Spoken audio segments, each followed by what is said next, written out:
On the Blue Star planet in the Dragon Country, in City A, there lived an ordinary guy. His name is Frank Ching, and like all the other townspeople, he is going about his business. But suddenly the cloudless sky above the city suddenly darkens. An inexplicable phenomenon seriously alarms all the residents. A beam of strange light breaks through the gray, crowded clouds.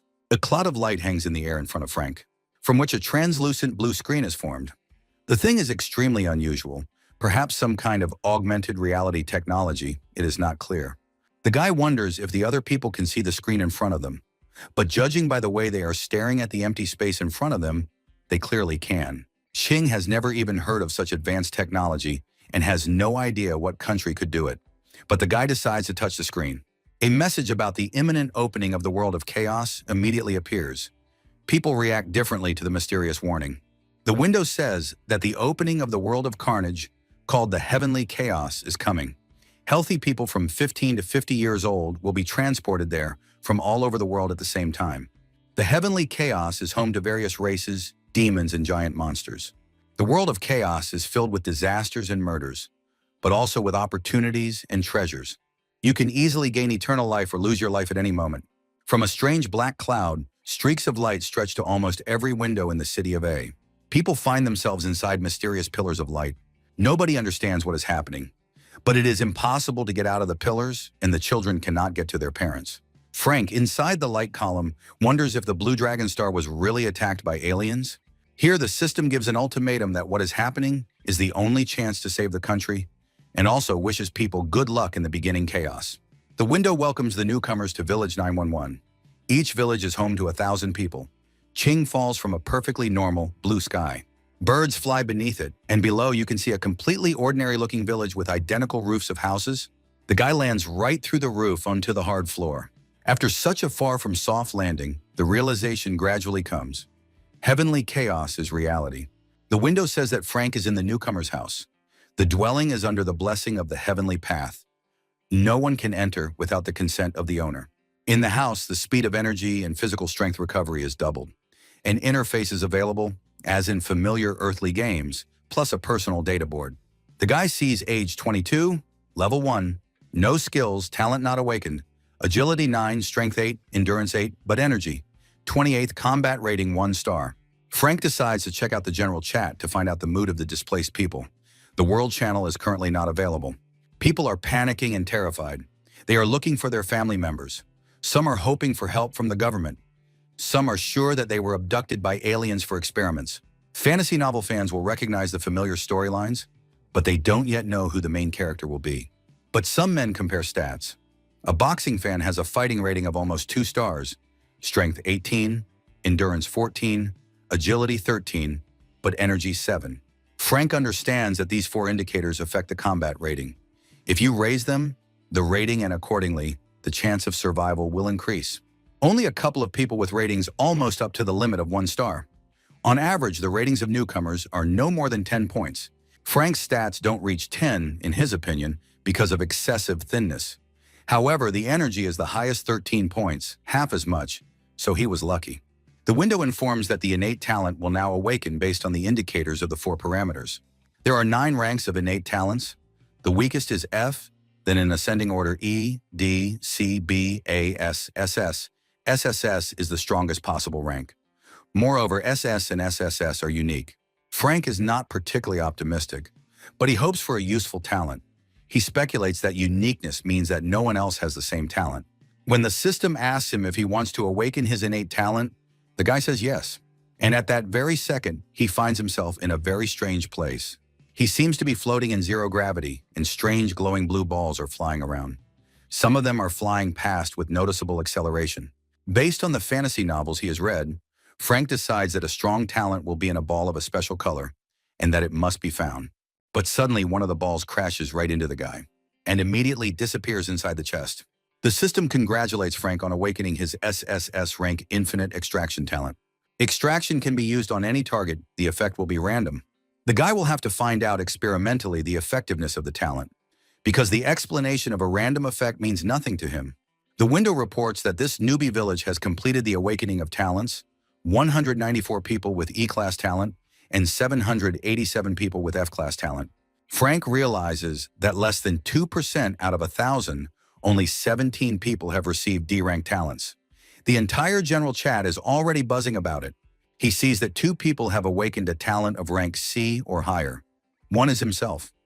Chin wonders who the other lucky person is and what level of talent he has. Immediately, a message from Sam Liu appears in the chat that he has a C-rank talent, control of magnetic fields. The chat explodes with comments like, "Cool. Their village will have its own Magneto. There are many people willing to work for Sam Liu or follow him." Frank decides that in a world of assassination, it would be wiser to hide his talent rank if there was such a stir in the chat room around Class C. Ching will keep the rank of his talent a secret, like a trump card. The window informs that it is now allowed to leave the houses. The trial of newcomers will begin in 10 seconds. The losers will simply die. The system advises to hunt animals, monsters, and demons, collecting their energy for development, and informs that weapons are available for equipment. The guy's delighted. The interface has no physical form, but it stores real objects, just like in the game. He takes out a level 0 beginner sword with +2 attack power. Frank tries swinging a short, rusty sword, which isn't too bad. It looks like it would be easy to kill a bull with such a weapon, and the +2 attack effect is noticeable. But if you improve this thing, then it will be a different matter. And the guy decides to try his innate talent on the beginner's sword. When the talent is activated, the sword glows blue. The window says that the infinite extraction was successful. The sediment and rust are removed from the novice sword. It becomes a refined steel sword of level 1 with +5 attack power. If you're going to eat honey, you should eat it with a spoon, and Frank decides to once again apply his talent to the sword. But enough is enough. Extraction fails due to low target quality according to system information. King was prepared for this turn of events in his heart. After all, it would be a bug if he could constantly improve through endless extraction. However, the weapons in his hands are much better than those of the other people in the village. Behind the door of the house, you can hear the voices of the settlers saying, "What a big village, even with a square." Frank decides to leave the house too, to see the world on the other side of the door.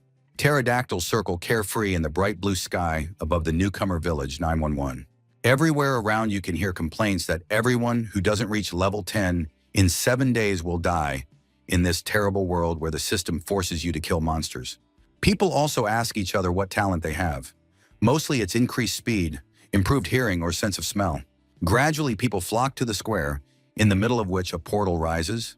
However, no one has yet dared to enter it and explore. Frank believes that the portal serves as an exit from the peaceful village into the outside world of bloodshed and murder. There is a sound from behind that resembles an explosion. Everyone is wondering what it was. Perhaps a wild animal broke into the village? But in the crater stands a boxing enthusiast named Ivan, whom the guy knows from the general chat. People are talking about how cool and strong Ivan is, asking what talent he has. A boxing enthusiast reports that he has become the proud owner of the D-rank talent, Frenetic Strength, which triples his strength when activated. Frank remembers how Ivan bragged in the chat about his strength being 18 points. But with talent, it comes out to 54, so he split the boulder with one blow. Someone else also has a talent for increasing strength, but it is of E rank, which only doubles strength. Everyone is certainly impressed by Ivan's visual demonstration. The boxing fan is thrilled by the prospect of increasing his own power. Ivan is confident that all the sweat he has shed in the gym will pay off for him, and he will spend the best part of his life in this world. There is also talk of Sam, who has awakened a C-rank talent in the style of Magneto. Ivan snorts that in this world of brute force, only the fittest survive. A boxing enthusiast is about to enter the portal so that everyone can see how strong the beasts are outside the village. People are murmuring their approval, and the big guy enters the portal. Everyone freezes in anticipation. Frank muses that Ivan is all muscle and no brain, since he's dragging everyone into the unknown. Ivan wanders through the forest, muttering that Sam and his S rank don't understand anything, but now he'll take down the beast and everyone will understand who's boss here. Suddenly, he hears someone's footsteps. Ivan is worried that it might be a monster approaching him. The system reports that the newbie Ivan was killed by a level 1 beast, the Bloody Rabbit. The window explains that level 1 beasts have a combat rating of 3 stars. Level 2 beasts have a rating of 4 stars. Level 3 beasts have a rating of 5 stars, and so on. People are in shock, since even the big guy who crushed the boulder lost his head in a couple of minutes. Then they all have to leave the village as if to the slaughter. The window states that a protective barrier is keeping the beasts away from the village, but only for 7 days during the trial of newcomers. Frank is a little disappointed that the strongest man in the village was killed by the weakest level 1 beast. It turns out that surviving in this world will be harder than he thought. Besides, in a week the barrier will disappear, meaning that people won't be able to hide in the village either. But Ching is sure that the system wouldn't give a bunch of hints if the task was impossible. 4 people with 1 star can easily take down a beast with 3 stars. Frank isn't the only one who comes up with this idea. People are starting to slowly form groups to kill monsters in order to evolve and not die. People discuss their talents and characteristics to work better together. This is how groups cooperate, where someone has a higher rank or useful talent, and others have high stats. A young man also approaches Frank with an offer to join forces. But Ching gratefully refuses. Group leveling is not for him because such innate talent is best hidden until he becomes stronger. When about 15 minutes have passed since the first group entered the portal, the guy decides to follow in the hopes of leveling up a couple of levels. On the other side of the portal, there is a gloomy forest. Frank has the feeling that at least a dinosaur is about to pounce on him from behind the bushes. The guy smells an extremely unpleasant odor. The source of the stench is the corpse of boxing enthusiast Ivan. King understands that the big guy died due to his own stupidity. But the corpse of a fellow villager lying in front of him reminds him of the mortal danger at every step. And in order to survive, you must firstly be careful and secondly level up as quickly as possible. Frank decides to try to see if his talent will work on a dead body. The extraction is successful, and Ching gains Ivan's innate talent, Class D Raging Force. Since he initially has 8 points, when the talent is activated, his strength will increase to 24 points. That is, 2 times stronger than an ordinary person from the village. Frank dreams of eventually becoming the owner of tens of thousands of innate talents and reaching the peak of human capabilities. The feeling of gaining more power seems simply exciting to the guy. Instead of a memorial speech, Ching remarks that Ivan was strong, but had weak speed and defense, and died due to his own recklessness. Ivan's death proved that individual weaknesses must be compensated for by cooperation in this most dangerous world. But this is not an option for Ching. The guy uses infinite extraction on the deceased sword and becomes the owner of 2 purified steel swords. Frank then discovers the carcass of a dead animal. He believes that this is Ivan's killer, a level 1 blood rabbit. The wounds on the carcass indicate that the surrounded animal died from blows to the back. Extraction on the carcass works, giving +2 strength, which makes the guy very happy, because thanks to his talent, it turns out you can even increase stats. Now he has a strength of 10. That is like an ordinary person from the village. With frantic strength, the indicator will rise to 30 points. Frank discovers through experimentation that anything below level 20 can only be extracted once, so he sets out to find more corpses. Ching reasons that a large group will be able to kill more monsters, so he goes along the path where there are most tracks. The window reports that a level 1 giant rodent has killed a newbie. Extraction from a corpse brought talent and from a monster strength, but beasts have no talents. But for a level 1 beast, only +2 was received, which means more powerful beasts are needed. And if you find the corpse of a newbie, perhaps you can extract a useful innate talent. A message pops up about the death of another newbie in a fight with a giant rodent. As much as Chin wanted to sit out these messages in safety, if he remained weak, he would simply become someone's snack. The guy moves forward in search of the group. Soon he can already smell the strong smell of blood. And he finds a man and a girl who were killed by a giant rodent. The thought occurs that a level 1 beast with a combat rating of 3 stars may be nearby, and Frank is no match for the monster for now. But this thought doesn't stop the guy. Behind the bodies, one can see the enormous carcass of a giant rodent. Normally, Ching would have refrained from attacking, but in this case, the beast was wounded and both of its legs were broken. The guy carefully approaches the predator. A meter before the target, he activates a furious force and rushes at the enemy, who has raised his grinning face. The monster resists, but a wounded beast is no match for Frank, and the rodent doesn't shine with intelligence. The intention to finish off the beast is realized without any particular losses. Manages to thrust the sword straight into the creature's heart. During the fight, I even managed to punch the animal's bloody face once. Frank learns the hard way that even a wounded giant monster shouldn't be written off too easily. The window informs that killing a level 1 beast awards 30 energy points. The guy feels a pleasant warmth and the fatigue receding. In his status, he sees that after killing the giant rodent, his level has risen a little. Now it is 30 out of 100 points. Ching sees this as a great start to leveling up. Infinite extraction gives +2 to dexterity, which is now 11 points. But Frank wants to find a level 2 beast to raise his stat points faster. Now the guy moves on to the real goal of finding this group. Extraction grants a Class F olfactory enhancement that allows you to increase your sense of smell tenfold. as well as a speed enhancement talent. This talent is extremely useful for Chin, although it may not be so important to other people, but now it will be easier to find corpses and avoid dangerous beasts. The boy also uses his talent on two of the novice's short swords, obtaining purified steel ones. Frank activates the olfactory enhancement. The whirlwind of smells is so overwhelming that you feel nauseous. The guy calms down and tries to slowly get used to the new sensation in order to learn to distinguish smells. Now, the smell of dirt is perceived as a light aroma. The floral scent is also immediately noticeable, and also the smells of other people. Frank realizes that these people are nearby and approaching. A group of people hunt a giant rodent. One of them distracts the beast's attention. And when the rodent is engulfed by the imaginary victim, they all attack together from four sides. The beast is defeated by joint efforts. The window reports the accrual of 30 energy points.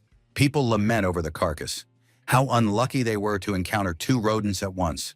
In the end, everyone is injured, and two of the group are killed. The survivors are grateful for their leader's strategic skills and decide to go and finish off the wounded rat that killed two of their comrades. Frank, hiding in the grass nearby, realizes that they are talking about the girl and man he used the extraction on. But since the guy killed their wounded prey, it would be unwise to catch their eye. Cheng activates the speed increase talent. In the world of chaos, humanity and compassion can lead to the loss of life. One must adapt to survive. For the next 3 hours, Ching wandered around studying the situation, while the other newcomers worked hard to bring down groups of beasts.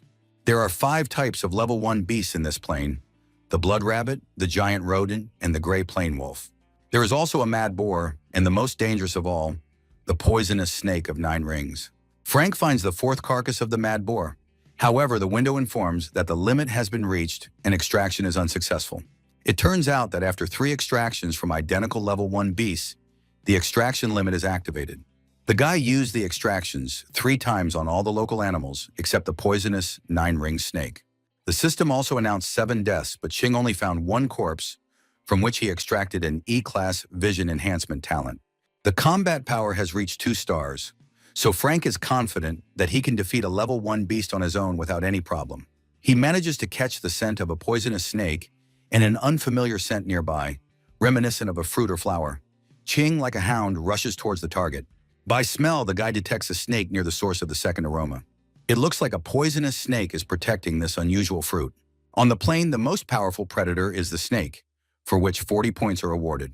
The beast notices a foreign presence and immediately rushes into the attack, splashing saliva.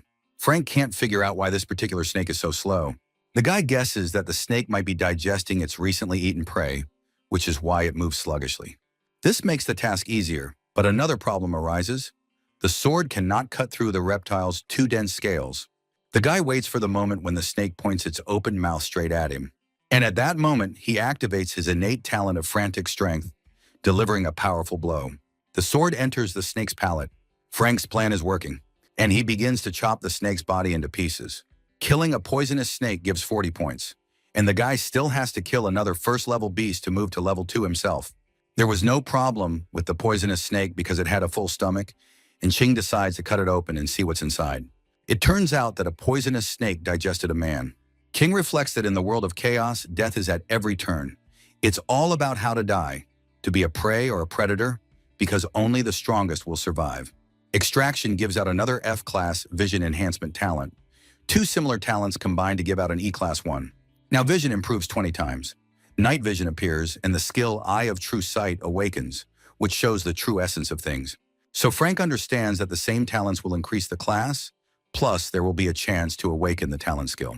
The guy decides to immediately try out his first skill on a mysterious plant that was guarded by a poisonous snake. The eye, like a fantastic scanner, gives out data. The level 1 spiritual fruit, red snake fruit, increases stamina and gives resistance to poisons. Frank is inspired because now he immediately learns everything about incomprehensible things, and this is a huge advantage. The guy chews the spiritual fruit with the thought that he will never miss anything useful again. The snack gives 8 points of endurance and increases poison resistance by 100%. To get 8 points, the extraction would have to be used on 4 beasts. Frank regrets that there is only 1 fruit growing here, but he wonders if the whole plant can be used, not just the fruit. The eye says, the essence of the earth and sky is accumulated by a spiritual plant, which grows 1 leaf in 1 year, 7 leaves in 7 years, then a fruit grows in 7 years.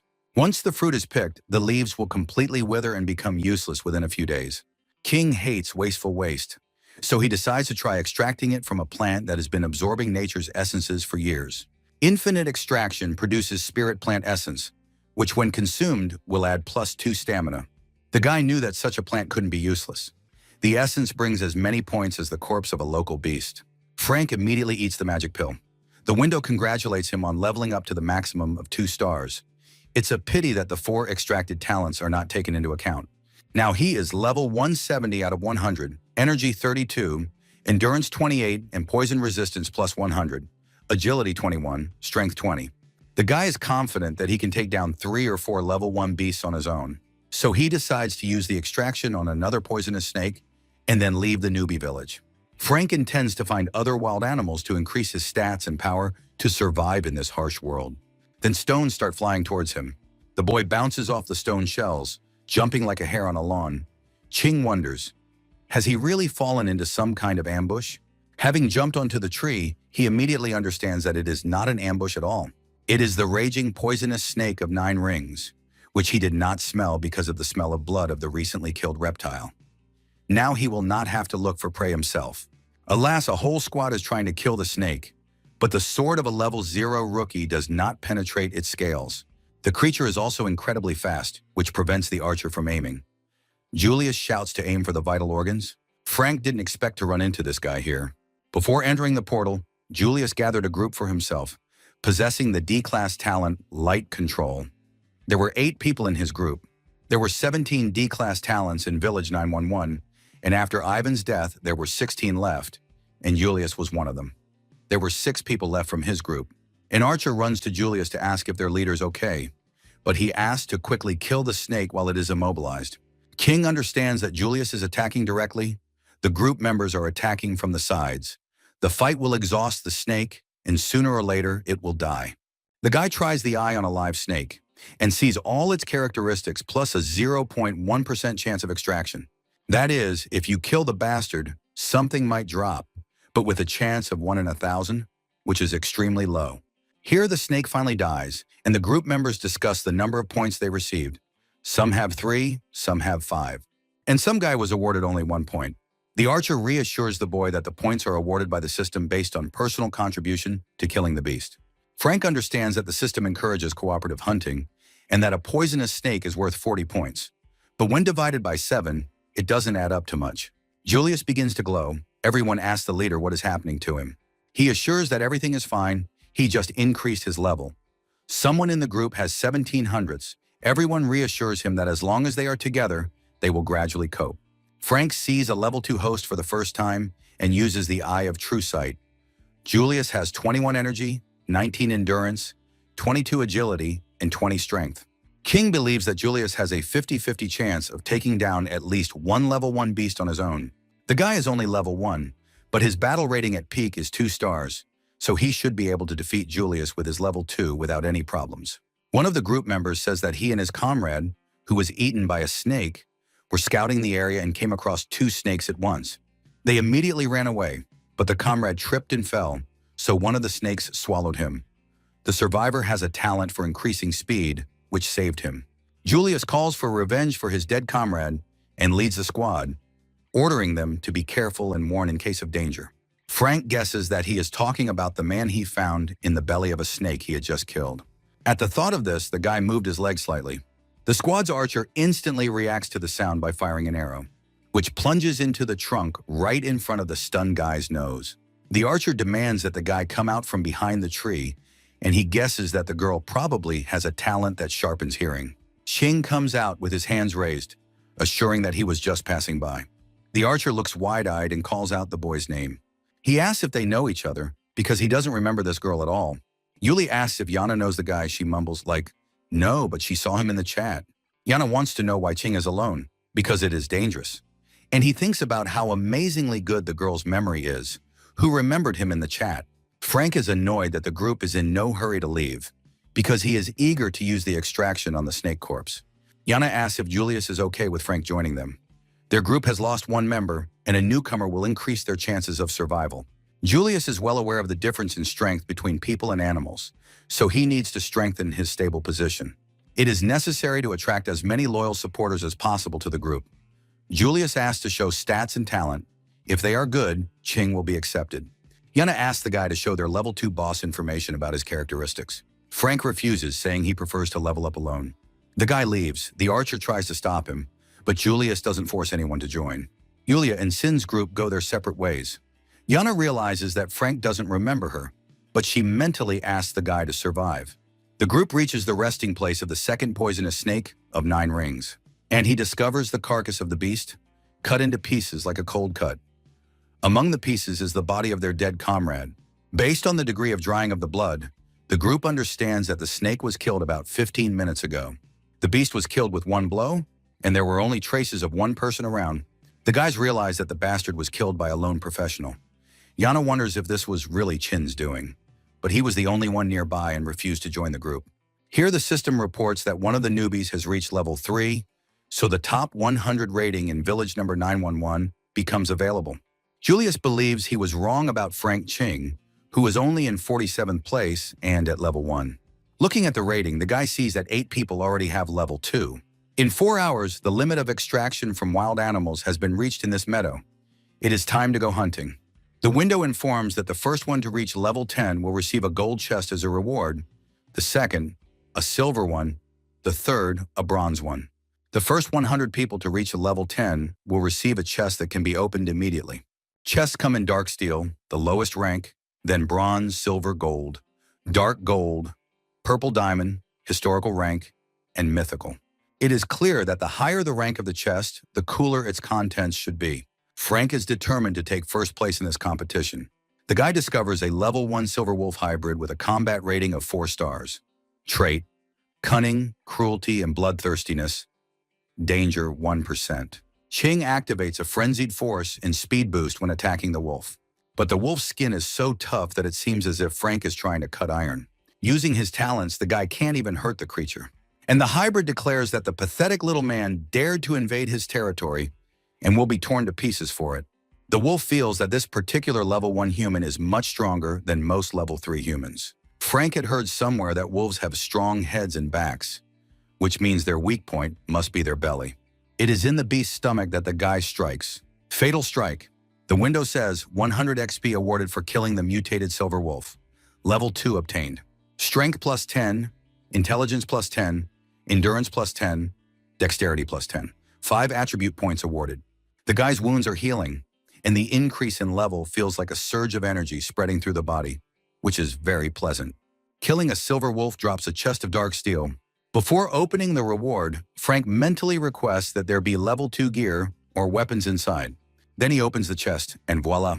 There is a level 2 blood wolf battle sword made of titanium alloy, which is fused with wolf blood essence, which increases attack power and gives a 100% chance of injury. Frank is delighted with his new sword. Now he is not afraid of meeting wild animals, who seem to hear his thoughts and came themselves to try out the guy's new weapon, clicking their claws on the stones. Ching believes that these are the comrades of the slain silver wolf, whom OK could somehow summon while dying. He is very happy with this arrangement. The mountain itself is coming to Magomed, and the fight begins. Moreover, these wolves are prone to sudden attacks, but killing them with the new sword is not difficult at all.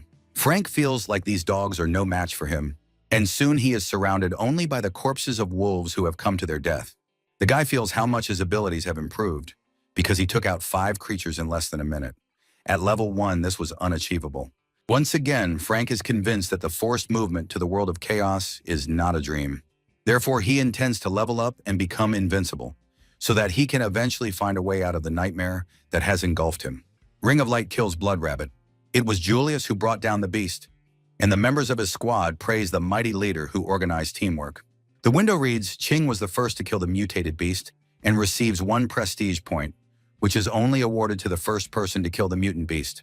The system reports that 4 newcomers, including 1 level 2, were killed by a mutated level 1 fanged boar beast.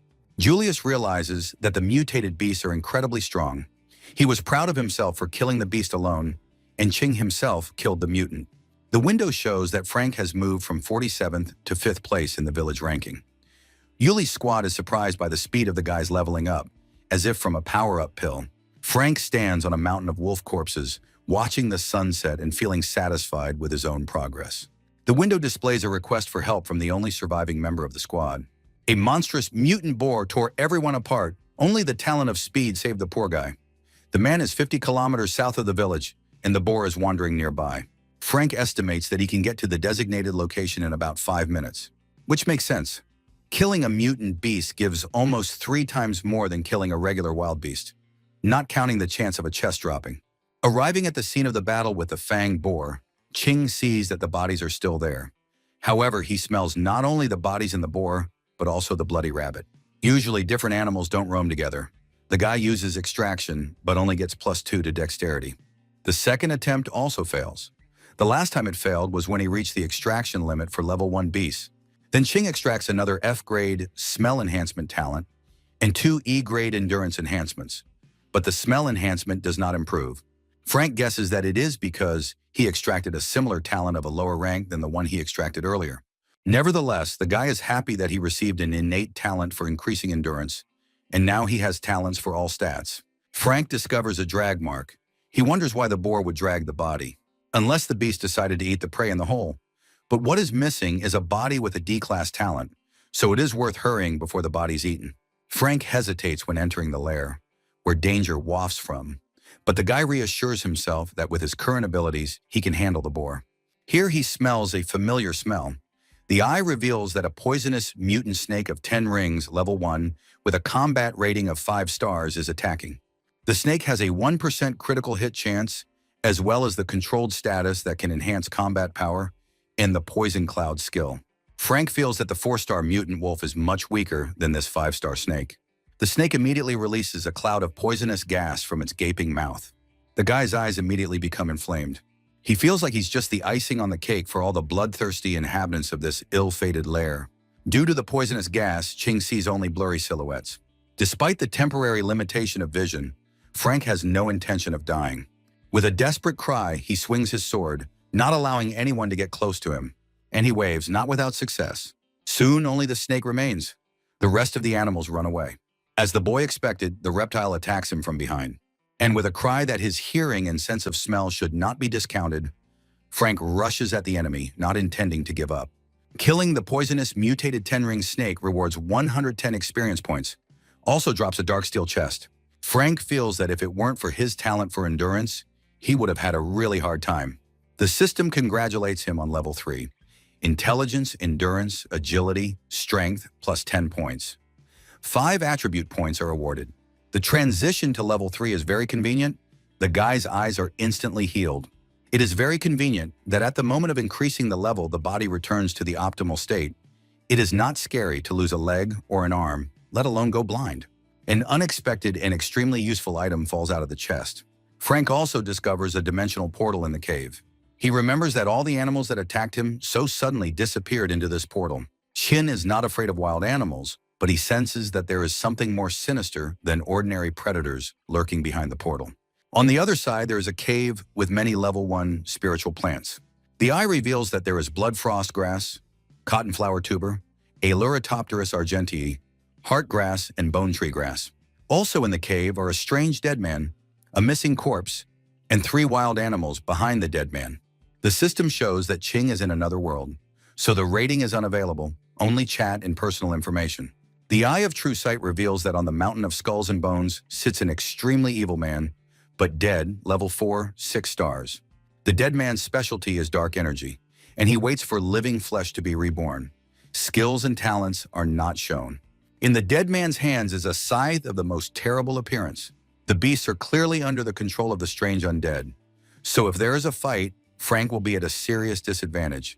So the guy decides to leave now, but come back when he gets stronger and deal with the undead. At this thought, the dead man opens a glowing eye, and he declares that since a level 3 bug from the small world crawled in, it will stay to use its flesh for reincarnation. In addition to the 3 beasts, the dead man is also emitting glowing chains. Ching believes that these chains are some kind of skill. It's not easy to avoid them. While not forgetting about the attacks of the 3 beasts, the chains catch up with the guy who can't move in them. The dead man rants that the stupid animals brought him only corpses, with the help of whose blood he barely supported his body. And then suddenly, like manna from heaven, a living body appears on his territory, which can be used for rebirth. It's clear to Frank He needs to free himself from the dead man's control, otherwise he really could lose his head here. Despair gives the boy strength, and the next moment the chains that bound him are cut. After that, it's the turn of the wild animals. Dead Man is perplexed, because the people of the small world have about 30 points. With such indicators, it is impossible to resist him, much less get out of the control of the mind. And this person even rushes into attack. True, the little man's attack fails. The dead man declares that the man dared to underestimate him. People are simply unable to resist his mind penetration. The dead man likes the body, and it is an honor for a man to give it up. Frank advises the dead man to lie down and adds the existing attribute points to the mind. The corpse feels resistance. It does not like the person. Therefore, it intends to tear Ching's soul into pieces and incinerate them in hellfire. Undead orders Fang Boar to kill human. System reports +10 intelligence. The dead man feels the strengthening of the human mind. Qian got a Class 1 storage ring from the poisonous snake. That is, even if the guy drops the sword, he can get the weapon out instantly. The guy decides to first kill the mutated animals, and then deal with the dead man, who mumbles that Qing is not his equal, even though he escaped from mind control. Looking at the animals attacking at once, Frank understands that he needs at least 2 seconds to get rid of the mind control. The dead man even tries to squeeze out a semblance of a smile in anticipation. But then it turns out that both wild animals are already dead. Frank, who hated wastefulness, took the snake's poison gland with him after killing it, just for such an occasion. The insightful guy was sure that the poison of the 10-ring snake would definitely not be superfluous in battles. Frank realized that the dead man was unable to move, and after the death of all 3 mutant beasts, he would hardly be able to defend himself adequately. The undead scream that despicable humans always use dirty tricks. But the screams do not stop the sword. For killing a dead man, a creature of evil, 210 experience, 10 justice points are given. The window congratulates you on passing the hidden exam of the system. Qing becomes a level 1 judge. For this, intelligence, endurance, agility, and strength +20. The judge kills evil beings and gods who break the rules. The title of judge is given to 1 in a billion. It was clear to Frank that the evil being was a dead person, so the eye of true sight indicated extreme malice. It's not clear yet what justice points are for, but they are clearly for something useful. Divine Seal skill has been acquired. Now the same talents can give both Divine Seal and Beast Taming skill. Frank is delighted. Now you can send a group of wild animals to hunt and just get experience. But the window says that the activation conditions are not met. Beast Taming skill can activate the C-class talent linked 6 senses, or the talent Mind Enhancement, with a taming pill. Chinu finds the skill learning conditions too difficult. He wonders if the dead man has a taming pill, or at least a recipe for one. There's a love bone from a soulmate, an eye gouged out by a snake girl, a pink apron from a skeleton king, a necklace stolen from a demon's concubine. There are even socks that haven't been washed for 200 years, but no taming pill has been found. Frank begins extracting, which grants the D-class Mind Enhancement talent, +3 strength, +3 dexterity. Now, to master the taming of animals, you need to either find a pill or the linked 6 senses. With the strengthening of the mind, it is possible to control the storage ring and collect everything necessary into it at once. Spiritual plants obediently pack themselves. If Qing had obtained the taming pill, he would have been able to control not spiritual fruits and herbs, but wild beasts. Extracting from a corpse that disappeared from the plains yields the D-class talent Fire Control, as well as Speed Enhancement, also a D-class talent. The offensive talent of fire makes the guy very happy, who thinks that in the future he will be able to attack with fire from afar, without close combat. After frying the meat, Frank savors it and looks into the chat, where everyone is buzzing about leveling up. They mention that after level 3, Chin's name turned gray. The villagers decide that if Frank died, his name would disappear from the rankings. The guy decides to first restore his strength in the safe space of another world, and then continue the hunt. The meat smells super nice, it's fatty and juicy. Shashlik has a terrific invigorating effect. The window says that Qing has discovered a trick. Eating grilled meat restores strength faster. Frank gets 1 reputation point for his first discovery. People were wondering why Qin's name had turned gray, but it turns out he's enjoying life. The system reports that strength is restored only by warm water and cooked food. Cold food and water do not give a restorative effect. The trade channel is activated. The villagers are thinking, most of them need to somehow get fire to cook food. Frank, who is devouring the meat, wonders if he will be able to sell his delicacy. And the guy posts an ad on the trading channel about exchanging 3 kilograms of cooked meat for one carcass of a wild animal. For being the first to use the trade channel, the guy gets 1 prestige point. There is also someone willing to exchange the animal's corpse for fried meat. The corpse of a level 2 saber-toothed mountain tiger is exchanged for 3 kilograms of shashlik. For the first transaction, both the seller and the buyer are awarded 1 prestige point. Yuli's group has just killed an animal, and the people are asking the group leader to exchange the carcass with Frank for some cooked shashlik. From the exchanged animal carcasses, Frank extracts +2 endurance, +2 intelligence. He is pleased that he does not even have to look for animals. Julius sends Chin a message asking him to send him 6 kilograms of shashlik, and he will be indebted to the guy. The chat comments that it is unlikely that Chin could need anything from Yuli. The guy is outraged. Who does Yuli think he is? But he answers reservedly that the amount of meat is limited, and whoever has time eats it. Chat praises Chin's modesty. At the moment, the guy himself resembles more of a merchant than a warrior or a hunter. An even more greedy merchant appears, who exchanges 50 kilograms of meat for level 1 equipment. Frank also offers to exchange a level 1 beginner weapon for a spiritual fruit, 3 spiritual plants, or other level 1 equipment. The chat is exploding with guesses about where Ching could have gotten so many level 1 weapons. They assume a crafting skill, like in the games. The guy exchanges a level 1 strength bracelet, which gives +7 strength, for a level 1 steel sword. Here the window shows that the village of newbies number 137 has made a bet on resources against the village of newbies number 911. The resources of the losers will be reduced by 50%, each in the losing village. 20 attribute points. The winners will increase resources and receive +20 attribute points. The winner will be the first to reach level 5. The winner will receive a silver chest and 50 attribute points. The rating is hidden during the bet. Frank believes that the price of losing is too high. It is not clear what village number 137 is doing because the leveling will drop and few will pass the test. The chat is buzzing, but everyone agrees that #911 will win if Julius levels up to level 5 faster. In village number 137, the newcomer Baron Edward, as a member of the noble blood tribe, promises to lead to victory because he is already at level 4. The residents support the Baron, who made a special bet at night, which gives him an advantage. Frank is shocked because the Baron is a vampire, a representative of another race. This means that the system has deliberately gathered residents from one country in each village. As a reward for placing a bet, the system opens habitat maps for all animals from levels 1 to 10. Ching wonders whether the conflict between villages will further lead to conflict between countries or continents. But now the most important thing is the stake between the newcomers' villages. You need to kill higher-level animals to not miss the chance to win. Improving your vision allows you to see in pitch darkness like it's morning. The sense of smell helps to detect animals whose habitats are indicated on the map. Frank arrives at a hunting area with level 4 beasts. Jing deals with them in no time. Suddenly, another enemy jumps out.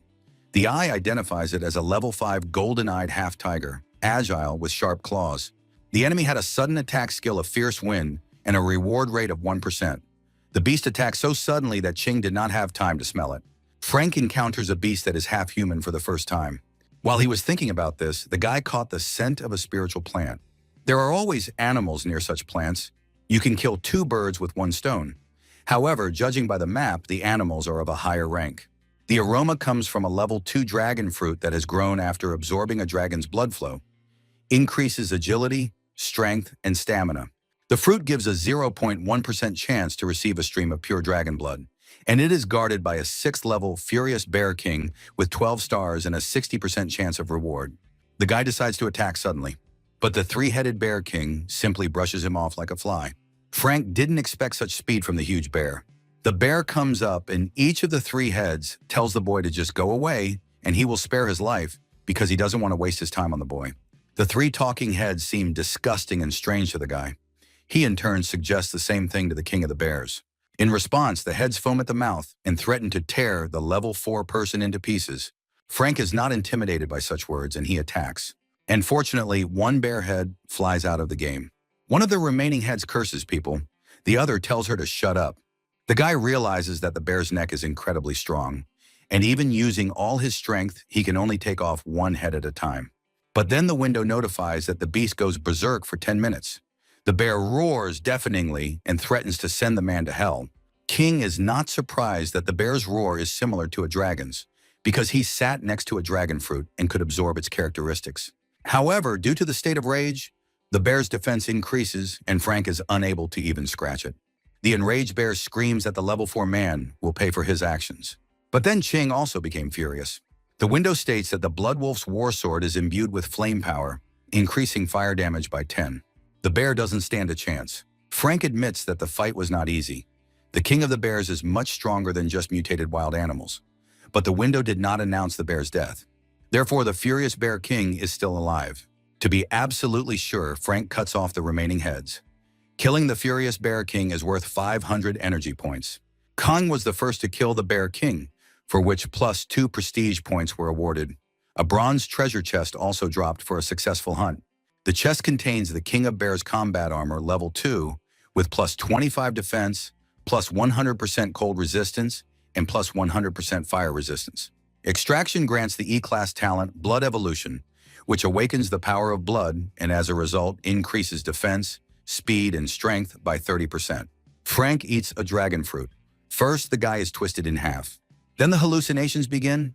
He sees and feels himself trapped in the paw of a huge golden dragon. The beast decides to eat him raw or fry him first. The dragon also sees a third option, to simply crush the little man in his paw. Frank looks at the giant, but at the same time he understands that he simply ate the dragon blood fruit, which means that everything that is happening is a hallucination. But the guy won't allow any glitches to control him, so he bites the dragon's paw himself. The dragon calls him a crazy idiot and yells, "Stop eating him! He's real and can teach him dragon secrets." Chin doesn't care. He'll eat the bastard. Frank comes to. The window broadcasts. The fruit has strengthened the blood, +5 agility, endurance, and strength. Awakened part of the power of dragon blood, +8 to strength and endurance, +6 to agility. 0.1% of the blood evolved into the blood of a true dragon. The people of the Blue Star Dragon Country must really be the descendants of real dragons, since the guy was able to obtain a piece of the blood of a true dragon. Frank is almost level 5. 1,190 out of 1,200. One beast remains to be killed to win the resource challenge.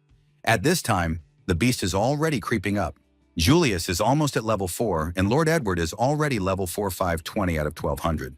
Edward states that everyone can just relax and wait for him to reach level 5 by dawn and make everyone famous. The residents of the vampire village rejoice, because the strongest person, Julius, is only level 3. Here the system reports that Frank Ching from village number 911 has reached level 5 first, and his village wins this resource challenge.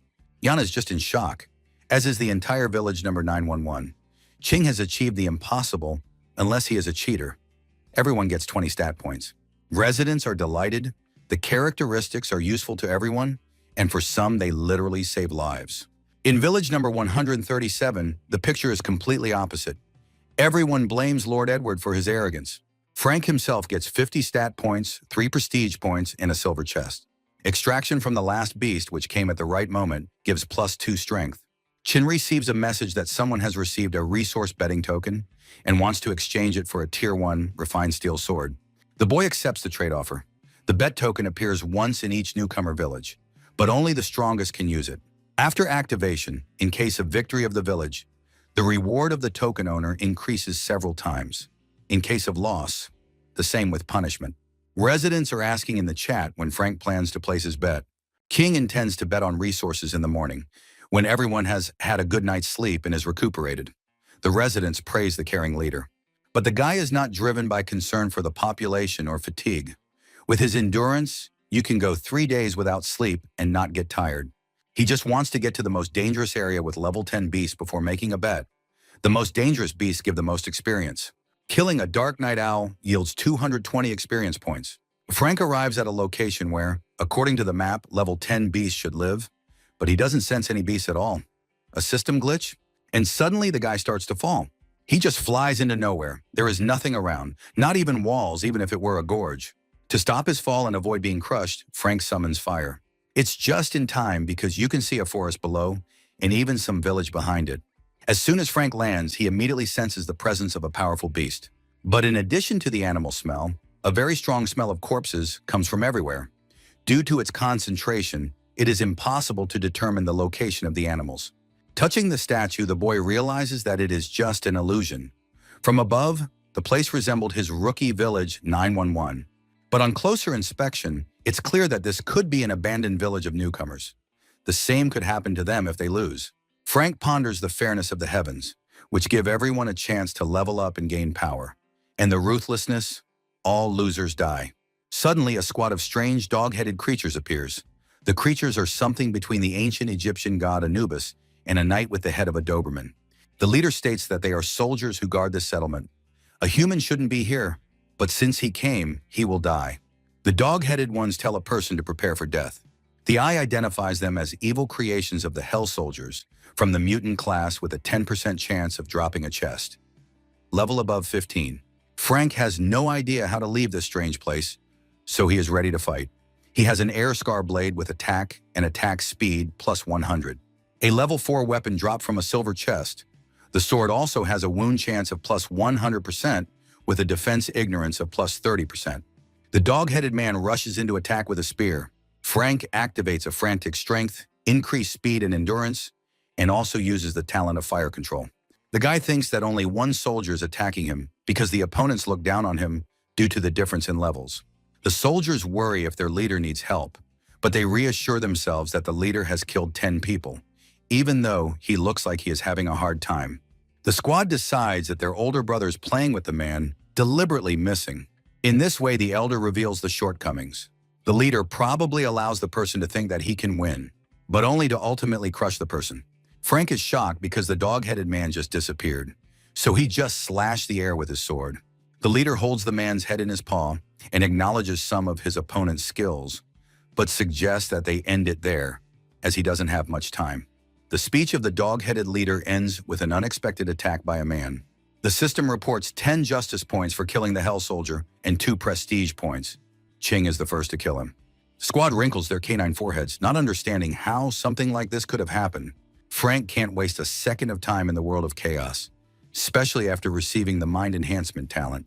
Extraction grants the D-class talent Dark Manipulation. The system reports that the guy becomes a level 2 judge. The Hell Soldier also drops a Dark Seal fragment. The guy remembers how he trained until he was sweating. In order to learn to fully control the weapon, he did the exercises hundreds of thousands of times. But he finally mastered the technique of stealth killing. The dog-headed ones squabble like ordinary dogs, deciding who will go and kill the impudent man. Some of them just got their nails done yesterday, some of them are the youngest. Frank doesn't understand why the squad is in no hurry to avenge the death of their senior comrade. There's clearly some kind of catch here. The guy's thoughts are interrupted by the appearance of an enraged, recently killed leader right behind him. The squad members complain that the leader's caution has become worse. He explains that they haven't fought with people for a long time, and he was simply careless. The leader gloats that the system reported him dead, but he is alive, and adds that the eye of true sight should have shown who they are. The hellish soldiers came straight from hell. This means that they cannot be killed. Frank claims that he's just looking at a bunch of guard dogs. I wonder why they're so confident. He managed to kill once, so he can do it a second time. The second round of the fight begins. Here a stone statue of a rooster crows. Dawn is approaching. A glowing portal appears. The squad calls the leader to the gate. He notices that he is very interested in the man, and if fate wills, they will meet again, so he says goodbye until next time. King underestimated the dogheads. The window reads, "The Lost Village links all newcomer villages, appearing at night and disappearing at dawn. As long as Frank has the Dark Seal, he can enter here. Ching promises to return and find the leader when he is strong enough." Here behind the guy's back, a sand centipede of level 12 with 15 stars stands like a mountain, poisonous and blind, but with the talent of improving hearing of Class E. There are already 2 people in the village who have reached level 5, so the regional communication channel will open automatically. Ching is chopping up a centipede. The window reminds us that the region includes 1,000 newcomer villages. Number 911 becomes the 47th village connected to the regional channel. The regional chat is divided in its opinions. Some users think that entering as number 47 is not bad, while others consider number 911 weaklings, complaining about losing half of their resources due to the level bet. Lord Amir, who is 2,000 away from level 8, promised that number 446 would destroy number 911. They support Amir and demand to defeat the arrogant people from the Blue Star Dragon Country and make them suffer. Some people think it is mean. The window informs about the forced annexation of village number 477 to the resource stake of village number 911.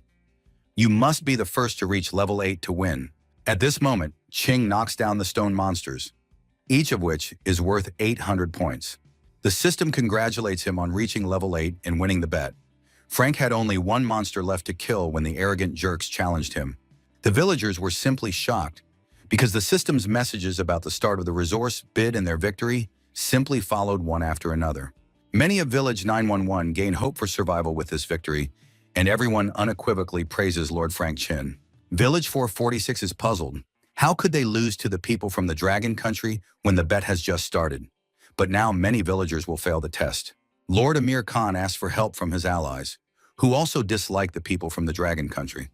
They say that they won the bet by using dirty tricks. The levitating people turn to their priestess. Could a Dragon Country resident who is leveling up so quickly have an S-class talent?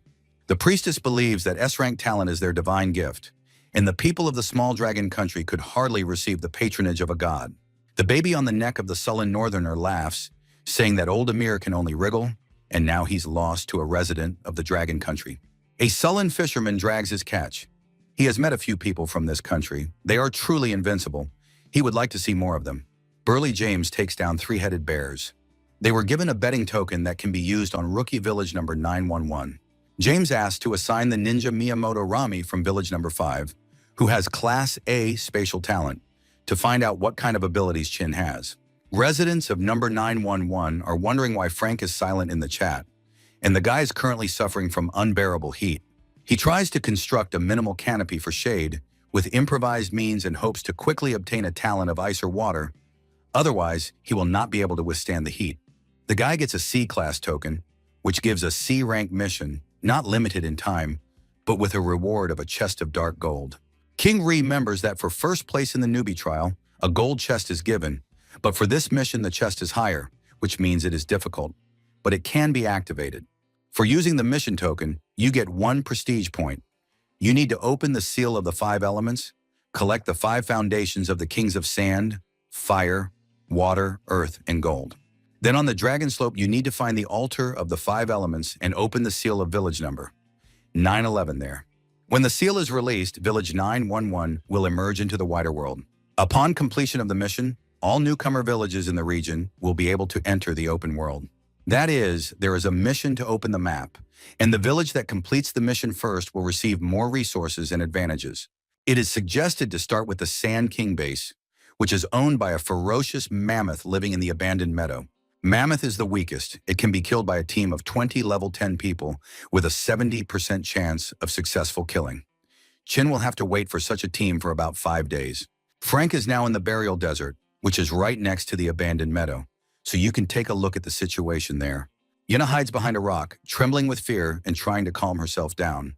A menacing mammoth with an axe wanders nearby, looking for human flesh. The mammoth discovers its prey and loudly trumpets it. A level 12, 15-star berserker mammoth swings his cleaver at Yana, who covers herself with her bare hands in horror. But the victim is snatched right from under the trunk and carried away. Frank is interested in what the girl is doing alone in the level 10 beast zone. Yana asks why the guy is here, and instead of answering, he asks where Yana's group is. The girl explains haltingly that they were all caught, killed, and eaten. There was blood everywhere. She is clearly not yet accustomed to the strict rules here. Yana asks Frank to save Julius and the others who are captured by a group of mammoths, otherwise they will be eaten today. Frank will decide about the rescue when he assesses the situation, but Yana has to leave here, but she wants to help.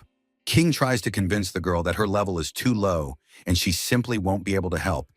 He will find the mammoths himself. Yana screams in despair that she is ready to be bait for mammoths who love human flesh. The guy finds out that she is scared, but she is willing to take risks. Ching is not obligated to save her group just because he is strong. Jana asks to be allowed to offer all her powers. Frank thinks that perhaps she is not as useless as she seems. The drums are beating. Snake women writhe and dance. Julius and 2 of his team members are tied to a pole and forced to watch what happens. The mammoths around the clearing admire the specific dance of the snake women. A rather large fire is already blazing nearby. The mammoths are upset that only 6 people have been caught, which is not enough for everyone. However, their comrade who chased the escaped man is missing for a long time. Eating a person without the king's permission is punishable by law, so no one would dare to eat someone who had escaped. But the king promised to give an extra human leg when dividing the food to those who brought back the escaped man. Yana was only supposed to perform the task of bait, but nevertheless she was awarded 60 experience. The girl is very happy. 2 E-class stamina-boosting talents are extracted from mammoths, which evolve into the D-class talent frenetic stamina. Frank gives Yana a ring of protection that fell from a mammoth, which will create a protective barrier if she is attacked. She looks at him with eyes like saucers because she only heard the word ring. King asks not to misinterpret his actions. Yana will be bait according to the worked-out scenario. It's just that her death will add trouble to the guy. The girl runs after Frank with the thought that the guy hasn't changed at all. Cruel on the outside, but soft-hearted on the inside. On the first mammoth he encounters, Ching tries the poison gland of the 10-ring snake. The bleeding effect works on level 12 ferocious mammoths. On the second mammoth encountered, hellfire is tested, which easily breaks through their defense and kills the monsters. Yana discovers that the back of the neck is the weak point of mammoths. If they cannot move freely, then even with level 4 she can easily kill a mammoth. 5 angry mammoths run towards the pathetic little people, waving weapons and threatening them wildly. Frank eagerly awaits the arrival of new objects for exploration. 4 mammoths run into a trap prepared for them. The guy expected that the mammoths might notice the absence of their comrades and go looking, so he set a trap for them. For 4 ferocious mammoths, Ching receives 610 experience points. The 5th one is clearly not simple. It easily cuts through the spikes of the sand centipede, which are not inferior to a level 2 weapon. Eye of True Sight identifies a mutated guardian level 12, with 21 stars and a 12% drop rate. Skill not shown? The guy immediately feels that the guard is twice as strong as ordinary mammoths. The monster screams that his body is blessed by the king, so all his wounds are healing. He is confident in his own invincibility. Frank is impressed by the practical regeneration skill. Now he is interested in the limits of this skill. With the tenacity of an avid researcher, the guy never stops attacking and analyzing. The guard's attack power and speed begin to decrease after Ching has dealt 75 blows. There were 60 hits, 5 of which were fatal. 15 blows seriously wounded, 30 caused a normal wound, and 10 a superficial one. Superficial wounds heal almost instantly, so there is no point in hitting like that. Fatal wounds originally healed in 5 seconds. Now it takes 15. Ching teases that the king's blessing has disappeared and empowers the sword with hellfire. With 1 blow, he cuts off the head of a level 12 guard mammoth, for which he receives 1,700 experience points, and 3 prestige points for being the first to kill him. The close mammoth senses the king's agitation. The king reports that his faithful guard has been killed. The mammoth drops a pair of dragon elephant bracelets with earth resistance plus 10%, stamina plus 5, and defense plus 20. Yana sees that Frank's mood is suddenly getting worse, but she can't imagine what the reason is after such a victory. The guy tried unsuccessfully to extract the regeneration skill 5 times. Ching seriously ponders the reason for such a crushing failure. And a brilliant thought comes to him. If it is impossible to extract regeneration from a minion, then it must be extracted from his king. Near the clearing, they look around.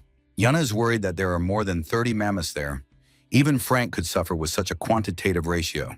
The girl suggests quickly saving Julius and the others, and then returning through the portal to the village, where the mammoths cannot get. The guy suggests taking a look at the fire pit around which the mammoths have gathered. On the other side, just a couple of monsters guard the prisoners tied to the pole. It all looks very tempting. You can suddenly attack the 2 guards from the forest, save the people, and escape. But such simplicity looks too much like a trap. Frank is certain that the group of mammoths was sent because the herd noticed that 8 of their fellow tribesmen were missing. The king clearly suspected something. Julia was deliberately left with a couple of guards and pretended to be busy with their own affairs. The guy explains that the mammoths set up a typical trap. The girl doesn't believe it, because we're talking about wild animals. King assures that the beasts are smarter the higher their level. You can't underestimate them, otherwise you won't be able to survive. Frank tells Yana to sit here and not come closer. She is horrified that the guy is going straight into a trap. King notices that the mammoths tried especially for him. It would be a pity to ignore that. In front of Yana's astonished eyes, Frank openly emerges from behind the rock. The guy heads straight for the fire. The supposedly dancing mammoths finally got their coveted prey. But in their big-headed heads, the thoughts swarm. Will the king really just kill this man? Who really did show up? He looks delicious, even if he is stupid. Frank goes straight to the king, and the mammoths around are perplexed. How could such a weakling kill a guard, unless by some kind of meanness? Ching feels like people are talking about him behind his back, and mammoths sense an unusually strong human aura. The king notices that a human has finally arrived. Ching welcomes the stunning and cruel king of the level 12 ferocious mammoths. The combat power of 25 stars is 6 higher than Qin. The eye shows the characteristics of territorial defense, guard, bloodthirstiness, and cruelty. Anger is 100%. The king's talents are land management and impressive physique class D, but the skills are hidden. The king claims that the man killed 14 of his subjects, including a guard. That's why the king lured him here on purpose. The mammoth believes that man is more useful than the killed worthless ones. Therefore, he offers to join him. The king will forget about the man's crime. Frank can't believe his ears. The leader promises to grant the title of guard, women, food, medicine, and animals, making him the happiest of people. Before answering, Ching wants to ask the king a question. Frank has heard that in another world, everyone as strong as the wind can fly, move mountains, and destroy the world with a wave of their hand. He wants to know if this is true. The king has not heard of another world and asks his priest about it. The priest also didn't hear, but he thinks that the man is spreading rumors. The snake woman giggles, saying that only heaven could do such a thing. The king declares that the world consists of this meadow. Frank is disappointed that the king is stuck in his tiny world, knows nothing about the other world, and is unable to recognize the eye of true sight. King draws his sword, saying that agreeing to serve the mammoths means renouncing humanity. He refuses to be a traitor unless the king can defeat him. Ninja Miyamoto has a call on his screen. This is Amir Khan calling from village number 446.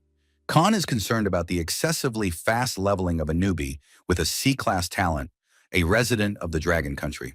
Amir is sure that if a resident of the Dragon Country rises in the rankings, then the residents of the R Country will have difficulties. This is the 5th call Miyamoto has received regarding this newcomer. The system reports that village number 5 has started a resource bid, which has forcibly annexed village number 911. One person must win the battle between the top-ranking numbers of both villages. The Mammoth King attacks the guy. The Mammoth's defense is incredibly strong. Frank is upset by this because if he can't hurt the beast, he won't know if it has the ability to regenerate. The Mammoth is an excellent wielder of his two-handed weapon. The king slams the guy into the stone. The blow was quite noticeable for the guy. The king graciously gives the man one last chance to change his mind. Frank offers his own version of joining the Mammoths. The king will leave the tribe and Ching will become its new king. The Mammoth explodes with rage. He tells you to prepare for death and activates earth control. Frank begins to be sucked into quicksand. The talent of the Mammoth King is quite annoying. In addition, the beast turns on telekinesis and the sand hardens, holding Chin's hands as if in a vice. Frank breaks free and fires arrows at the beast. There is not a scratch on the Mammoth. The guy activates Hellfire. The king gives no sign at all that he feels the attack. However, the system states that damage to the target has been dealt. Now, Frank can't figure out if the king's regeneration rate is lower than the guard's, or if the Hellfire is affecting him. The king attacks again. Chin has to hold a huge boulder on his shoulders to avoid being crushed to a pulp. It was the king who used telekinesis, the hardening of sand. The system warns that there is very little stamina left. The Mammoth even admires the man and his perseverance. The guy realizes that stamina consumption has increased due to the Hellfire, and the king is furious and uses telekinesis again, intending to cause the man terrible pain. Yana is in a panic and doesn't know what to do or how to help Frank. At first, the girl goes into hysterics, saying that it's all because of her, that she only brings misfortune, but she pulls herself together and calms down. Yana remembers Chin's words that during the battle, the characteristics drop. To recover, you need to rest and eat, but spiritual plants will help right away. The girl writes in the chat that Chin urgently needs spiritual fruits and plants, so she asks everyone to help. Some people don't trust him and ask Frank to write something himself, but Yana assures that she wouldn't dare to deceive him in such a matter, and help is needed urgently. Everyone agrees that without Ching, the bet cannot be won, and no one wants to lose to the Japanese pirates. The system notifies that many residents are giving Frank spiritual fruits and plants. Mammoth is outraged by what is happening. Ching accepts and immediately uses the gifts. To the furious roar of the king, like, what's going on here? The man's strength and endurance are restored right before our eyes. The Mammoth demands an explanation. Instead of answering, the guy activates Hellfire and strikes. The system reports that the Hellfire has damaged the target again. Then Ching applies it with his hand. A hole is simply punched through the king. The system reports that the Earth Element King's core has been obtained. 4,000 experience points have been awarded for successfully killing the king. Ching is at level 9. Village 911 wins the resource bet, and the orphaned mammoths rush in droves to avenge their fallen ruler. The knockdown guy screams that the mammoths can't even count on overpowering him with a crowd. He distributes his stat points. Khan is level 9, 1,290,000s. Judge class level 20200s. Reputation 29. Strength 223 plus 7 and frantic strength class D. Agility 241 plus 15 and increase agility D. Strength is rated at 23 stars. Innate talent regeneration level 1 and elementary telekinesis class D have been added. Frank continues to excitedly extinguish the mammoths, which he invites to come closer. The shaman sends a couple of guards to hide behind the brothers, so that they can attack as soon as they are killed. The self-satisfied shaman is confident that a man alone cannot cope with such a number of fierce warriors. King activates Hellfire, sending a guard to his king. 1,700 EXP is awarded, a bronze treasure chest drops. The guy understands that the machinations of the mammoth shaman are desperately preventing the rapid extermination of the herd, and Ching decides to remove this elephant-headed obstacle. The shaman sees a man approaching, but he blocks the blow, putting his fellow tribesman guard under the sword, which immediately makes Frank think about the ability to control animals. The shaman orders the ferocious mammoths to attack the man, and he himself is trying to reel in his fishing rods, threatening to return with an army of mammoths. Frank is extremely outraged by the brazen escape. Having killed all the guards, the guy decides to get rid of the remaining mammoths wholesale. Ching activates the Hellfire and directs it at the crowd of beasts. Then he happily looks through the system messages about killing fierce level 12 mammoths and awarding 610 points for each. Yana, as well as Yuli and the members of his group, are simply speechless when they see such an unimaginable picture. The same thought comes to their minds. Frank is a demon. Julius and his comrades sincerely thank the guy for saving them, and as a token of gratitude, offer to accept all the spiritual plants they have. Frank looks at the offering and notices that all the fruits are low level, which immediately upsets the rescued. But he still reaches out to take one, who suddenly crows. Julius asks for forgiveness, saying that the useless thing fell into their hands by accident, but he forgot to throw it away. The Eye of True Sight identifies the item as a level 0 squealing chicken with 0 strength, but with the peculiarity of making an incredible noise like 100 chickens. Frank accepts the gift and asks the rescued team to quickly leave the dangerous zone of level 10 beasts. Yana understands that the guy has decided to become stronger than everyone else, and she, along with the rest of the ordinary hundreds of thousands of people, will watch his growth. Meanwhile, Frank faces a difficult dilemma: what to do with the snake women. TE assure that they are just dancers and do no harm. The Eye sees a seductive level 10 Naga with 0 stars and E-class talents of enchanting dance and flexible waist, feeding on spiritual fruits. Frank sees earth chestnuts on the snakes, but they don't know where the plant came from. The guy just lets go of a couple of Nagas. Because he doesn't see any situations in which his talents for enchanting dancing or flexible waist could be useful, Frank decides to continue on with the mission and examine the rewards along the way. In the chat, the residents of his village are outraged by the insolence of the losing village, which is spreading gossip and slander about Chin. It is clear to the guy that he needs to personally prove to the losers that winning the bet with Ching is unattainable for them. Frank activates his token. Each village has only one resource bet token. There are 100 tokens that can be activated in a region. This is the 79th token. Vampire Edward, Amir Khan, and Miyamoto took a risk by activating their tokens and lost. Frank considers the activation of his token a great opportunity. The system offers a choice of betting method: team or single. We have already played with a single bet. In the team bet, you need to form 2 camps, yours and the enemy's, together with other villages. The prize and punishment are greater here. The guy feels obliged to teach all his opponents an unforgettable lesson at once, so he makes a team bet. The window reports that Ching from village number 911 has made a bid, using a command bid for the first time. The loser's resources will be cut by 70%. 50 characteristics. The winner's camp has double resources and everyone gets plus 50 stat points. You must kill 1,000 points worth of wild animals alone to win. Team kills don't count. A level 5 beast is worth 1 point. A level 6 beast is worth 2 points. A level 7 beast is worth 3 points, and so on. The people of Village 911 rejoice that Ching will not allow anyone to insult the people of the Dragon Country. There is one level 1 among them who will not survive the loss, but everyone is confident that Frank has a plan. The system shows that there are 3 villages in the red camp: 911, 34, and 77, and there are already 24 villages in the blue camp. Miyamoto reports that their village has 6 level 2, 4 level 4, and 12 level 5 people, and with the decrease in resources, their strength has decreased. Ninja is confident that this time victory is theirs, because their alliance has 24 villages, while Qian has only 3. Miyamoto intends to make 911 village pay for what they did in the last bet. The ninja declares that he will pay with his life if he loses. The window informs about the start of the bet in 10 minutes and turns on the countdown. Qing sorts out the rewards. The mammoth bracelet gives plus 30 strength, mammoth handcuff, sand resistance plus 100%, endurance plus 5, defense plus 20. Ring of enormous power gives plus 25 strength, and also sand resistance 100%.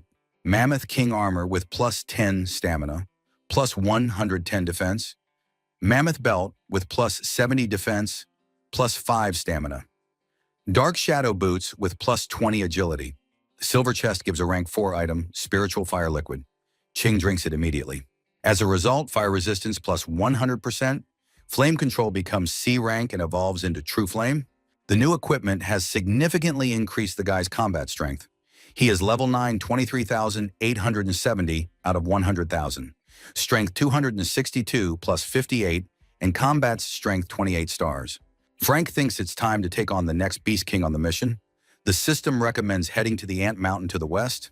There, kill the gold-eating, level 13, fierce Ant Queen, and get the King's Core, gold, from her.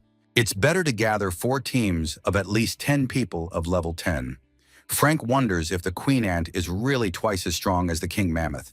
The guy decides to prepare and create poison, the greatest equalizer in human history. A weak girl can easily kill a strong man with poison. One can kill many people.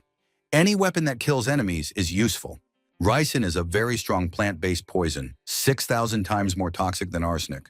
In 1978, a famous spy used ricin. He applied the poison to the tip of an umbrella and used it discreetly in a crowd. The hemp seeds in the Naga's hair gave the guy an idea. King uses the hemp extract endlessly, each time receiving an element of poison, until he accumulates enough to kill about 300 animals. Frank then decides to mix ricin with the venom of the 10-coiled snake. The result is an unknown poisonous object. Now we need to find a ferocious beast to test the results of the experiment. Then, as if on cue, a ferocious level 10 beast appears. Frank begins experimental poisoning. With one drop, the animal instantly falls down dead. The guy rejoices at his own genius. He decides to make more of these poisonous items and then head west to the Ant Mountain. On the way, the guy comes across iron ore, which can be used for construction in the newcomer village. Qing decides to take the ore with him. Frank feels like he is being watched from the mountains. His senses do not fail him. He is noticed by an ant dragging a piece of ore. Whole rivers of ants are concentrated on dragging pieces of ore. The eye says that this is a metal-eating worker ant, level 12, with 16 stars. The ant eats iron and other metals. Moreover, the peculiarity of ants is fearlessness and absolute protection. Their talent is strength increase of E-class and sense of gold, with a chance of obtaining 1.2%. Frank experimentally selects the best way to exterminate the ubiquitous ants. For each killed, 620 experience points are awarded. The guy's fighting strength has certainly increased after extracting his abilities, but it also requires much more energy than before. Worker ants are not particularly intelligent, but they compensate for their stupidity with an ineradicable will to live. Until the brain is penetrated directly, the ant continues to attack, even if it has already lost half its body. Frank gets tired of exterminating each ant individually and decides to simplify the task with poison. Giant ants are swarming around, moving in large groups. The guy can't physically handle so many of them, so he decides to gather the ants together, using the head of their murdered fellow tribesmen. First, the worker ants examine what has flown to them. Then they squeal indignantly, after which the whole crowd rushes to storm the heights occupied by the man, and Frank sprays them with his own freshly prepared poison. As expected, the idea is effective. The system displays messages about the killing of worker ants. Frank is pleased that the ants give good experience, which brings the potential win closer. Here on the battlefield appears a mutated ant commander of level 13 with 23 stars, with the feature of madness, absolute defense, and a chance of obtaining 13%. Ying knows that the poison will be useless unless it gets into the ant's eyes, so he uses it right away. But on the orders of the commander, the surviving ants begin to scatter. At such close range, Frank simply cannot miss. However, suddenly he gets a response. The guy is just in shock. But something like this was to be expected from high-level, ferocious beasts. The commander not only coordinated the ants' defense, but also ordered the workers to close their eyes so that the poison would not get into them. In addition, workers from all directions throw stones at the person to distract him from the attacks. The guy sees that it is time to move to close combat, since the effectiveness at long range has disappeared. Frank realized that the ants that continued to climb the rock were simply performing a diversionary maneuver, while some of the workers surrounded him. But with the armor and belt of the Mammoth King, against the background of the regeneration skill, the worker ants are no match for Chin, who monotonously exterminates them. System messages about accrual of 620 experience points continue to pop up with enviable consistency, but the influx of ants does not decrease. The guy thinks the workers want him to be buried under a mountain of their corpses. Frank activates Hellfire to wipe out the insects wholesale. But the most important thing at the moment is to destroy the Commander Ant, which was not harmed in the previous attack. The guy hits with Hellfire again. This time the goal is achieved. 2,000 experience points and 3 prestige points are given for the commander.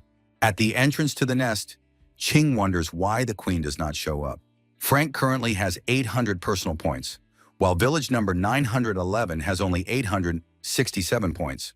Together with the points of villages number 34 and number 77, they will soon reach 1,000 for victory. The guy doesn't encounter much resistance in the nest. The ground inside the nest is soft. The air is humid and smells like chocolate. Frank had read somewhere that this is what the ants' alarm pheromone smells like. The guy sees that the queen was preparing for the meeting, but she did not interrupt the constant process of increasing the population of her colony. She continues to lay ant eggs, which are immediately passed down the chain and all piled up in a pile nearby. King is not surprised that the Ant Queen is ranked 4th among the 5 Beast Kings with her colossal reproductive ability. The eye sees that she is level 13 and has 30 stars, with special abilities such as metal bending and Class D telekinesis, as well as a 100% chance of obtaining. While the guy is looking at the queen, a zealous ant tries to get closer to him. Even high-level beasts are not inclined to waste time thinking. Fortunately, the guy managed to react in time. Here he feels unusual waves. They come from the queen ant, in front of which stands a wall of subjects ready to defend their ruler. The queen is not as stupid as she seems. She used the mineral deposit to coat all of her ants with true black metal armor. Frank appreciates the cunning of the queen's move using refined iron. The mistress sends her armored subjects into battle, but the guy killed more than 100 worker ants outside. Although the ants are large enough to bite mammoths to death, they cannot withstand the power of Chin. The guy looks at insects only as an experience to level up. Frank uses his craft poison. The queen watches the death of her subjects. She thinks it's simply impossible. But the guy, having cleared the annoying workers out of the way, is ready to begin the next stage of his mission. The queen also feels his determination, which releases a portion of formic acid. Frank fails to dodge and decides to take the hit. The caustic acid merely corrodes the boy's defenses, who realizes that the queen has already played her trump card. The mistress repeats the acid trick again, and Ching activates the hellfire. The queen is desperate for success. 2 forces collide spectacularly. The queen even begins to smile, not realizing the inevitable. The terms of the mission to the queen require the death of the queen. The task is completed. Killing the gold-eating ant queen rewarded 6,000 experience points and 4 prestige points, and received a king's gold core and a silver chest. Frank is very pleased that he was able to quickly obtain 2 cores. The assistant informs Ninja Miyamoto that 62 points have been collected, and the Blue Alliance has approximately 600 points in total. Miyamoto and the villagers laugh in anticipation of the Dragon Country's loss, but the system reports that the Red Alliance has reached 1,000 points. Village number 5 loses. Each villager's stats are reduced by 50 points. Resources are reduced by 70%. If the sum of stats is less than 10, the person will become crippled. If the stat points go into minus, the dweller dies. There are a lot of death messages around Miyamoto. Even his assistant becomes crippled and cannot move. People are in a panic. They don't want to die and don't know what to do. Everyone is calling on the ninjas for help, but Miyamoto can't come to terms with the fact of another loss. Frank threatens to kill the baby ants for experience if they irritate him, and if they want to avenge the queen, let them become stronger. The kids talk about something and then crawl away into a dark tunnel. The system asks you to wait while the reward is calculated. Frank was so absorbed in exterminating the ant colony that he didn't notice the message about winning the bet. For 30 reputation points, the title King of Newbies was received. Intelligence, endurance, agility, and strength plus 20. Double reward for the bet plus 100 attribute points. If the various attribute points are more than 800, plus 160 bonus points are given. 6 silver chests and 1 gold chest are given for reaching level 10 first. A new mission, Future Village Chief, opens from level 10, which is already 155,400 out of 230,000. A golden chest and a village chief scroll are promised as a reward. King activates the mission. We must find a lost village in the Grave Desert, uncover its secret, and kill the devil. The development of a village begins with the appearance of its leader, and without a leader, the village disbands. The inhabitants become refugees and do not have the protection of a newcomer's home. The village leader encourages the villagers to build a city, then a kingdom, then an empire, and then a divine abode. Frank is glad that he already has the dark seal to enter the lost village. All that remains is to wait for nightfall to begin the mission. Before heading to the Grave Desert, Ching decides to prepare by using all the stat points he has earned.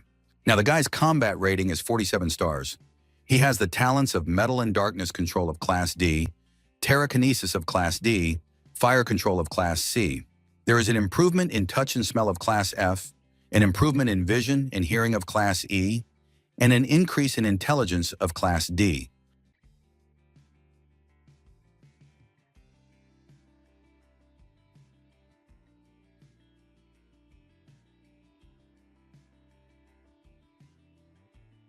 Using the ability to control metal given to him by the Queen Ant, Frank can create armor on his body from the iron ore around him. In addition, metal control combined with Telekinesis and Darkness increases the destructive power of piercing penetration. Frank is very pleased with the result, and his spiritual energy consumption has also been reduced by half. He also has the talent of releasing energy. This talent allows you to use the internal energy of the body to attack, and also apply it to weapons, increasing damage dealt. You have to be careful when using Hellfire, as it takes a lot of spiritual energy. Frank moves on to the most enjoyable process, opening chests. But as soon as he extends his hand, a direct call signal sounds. The guy isn't really in the mood for conversation right now. The system reports that Julius has requested a private conversation. Frank doesn't know what the second most powerful person in the village of 911 could possibly want. Yuli received a chest fusion card, which he would like to give in exchange for the Bloodwolf sword. A Tier 2 fusion card is used to create 1 higher tier chest from 5 low tier chests, including dark gold chests and below.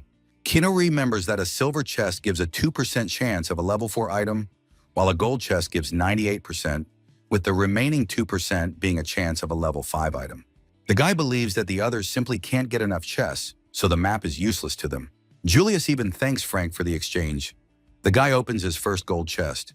There are Boots of the Wind God level 4 with agility plus 100, water and fire resistance plus 100%, speed plus 100%, defense plus 50, and agility plus 100. The second golden chest contains a level 4 Shadow Illusion necklace with plus 100 energy. The necklace allows you to summon a shadow clone using spiritual energy.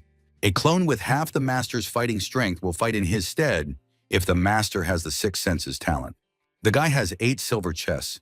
He puts up an advert for exchanging the King of Bears Tier 2 combat armor for a chest unification card, and the second ad about exchanging level 2 Dark Shadow boots also for a chest unification card. The chat is buzzing. Only level 10 can post 2 ads. Frank eagerly awaits the coming of night. He mentally informs the dogheads that he is already on his way to them. The Wind God's boots allow him to reach the place in just an hour, whereas previously it would have taken Chin 3 hours to reach the desert. On the way, the guy destroys all the monsters he encounters in the area to gain experience. Thus, 217,000 divided by 23,000 experience is gained, and the extraction limit for level 10 beasts is reached. But it is still possible to extract from levels 8 and 9.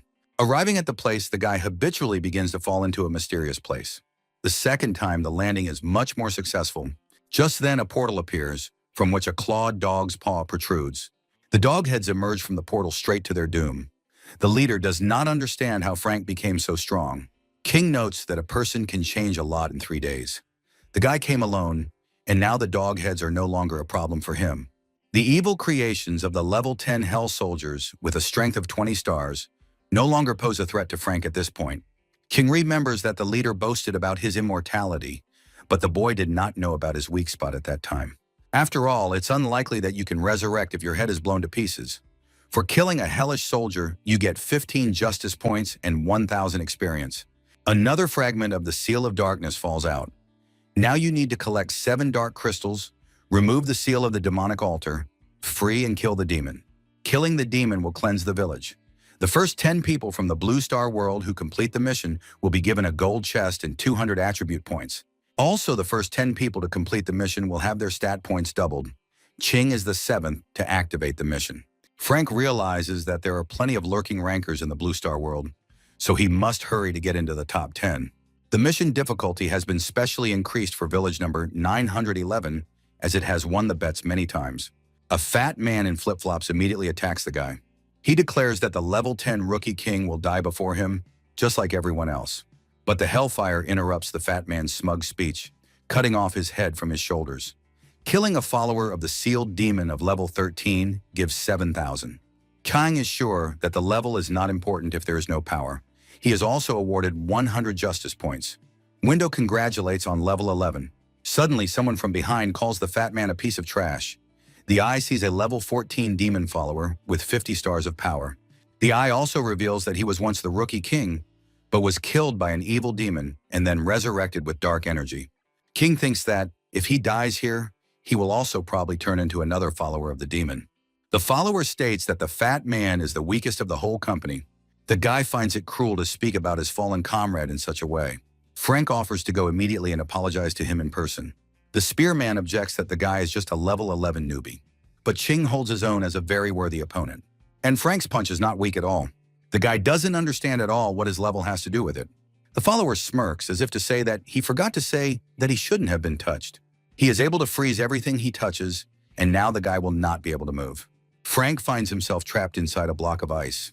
But the follower rejoiced prematurely. For his murder, they give 800 experience points and 120 justice points. Frank also forgot to say that you shouldn't get close to him so as not to become leveling material. The guy notices that the dark fog around him is starting to thicken. The roar of a demon is heard. And then, from different directions, 4 more of his level 15 followers with 54 stars each appear, all of whom were previously rookie kings who were killed by the demon. Frank needs to collect 7 dark crystals according to the mission conditions. But so far, he only sees 6 followers, so there will be a 7th one. Suddenly, a girl's laughter is heard behind him. The guy did not feel the approach of the 7th sequence at all. The 7th one looks like an innocent and sweet little giggling girl. When Frank looks at it, he starts to feel dizzy and is unable to move. The guy can't figure out where he is, but he sees the demon's followers giggling. He seems to find himself in an incomprehensible place with flowers and butterflies. The demon's 7th follower is also located here. Frank watches as the giggling little girl flutters over the lovely flowers like a butterfly. The other followers watch the scene from the side, chuckling maliciously. They decide that the guy has a weak mind, even though he has already killed 2 followers. The girl invitingly extends her hand to Frank and asks him to come even closer to her. The 4 followers think this is the best moment to attack, and they all attack Ching at once. They are almost half a step away from victory. Almost. The first of the 4 could not understand how he met his death.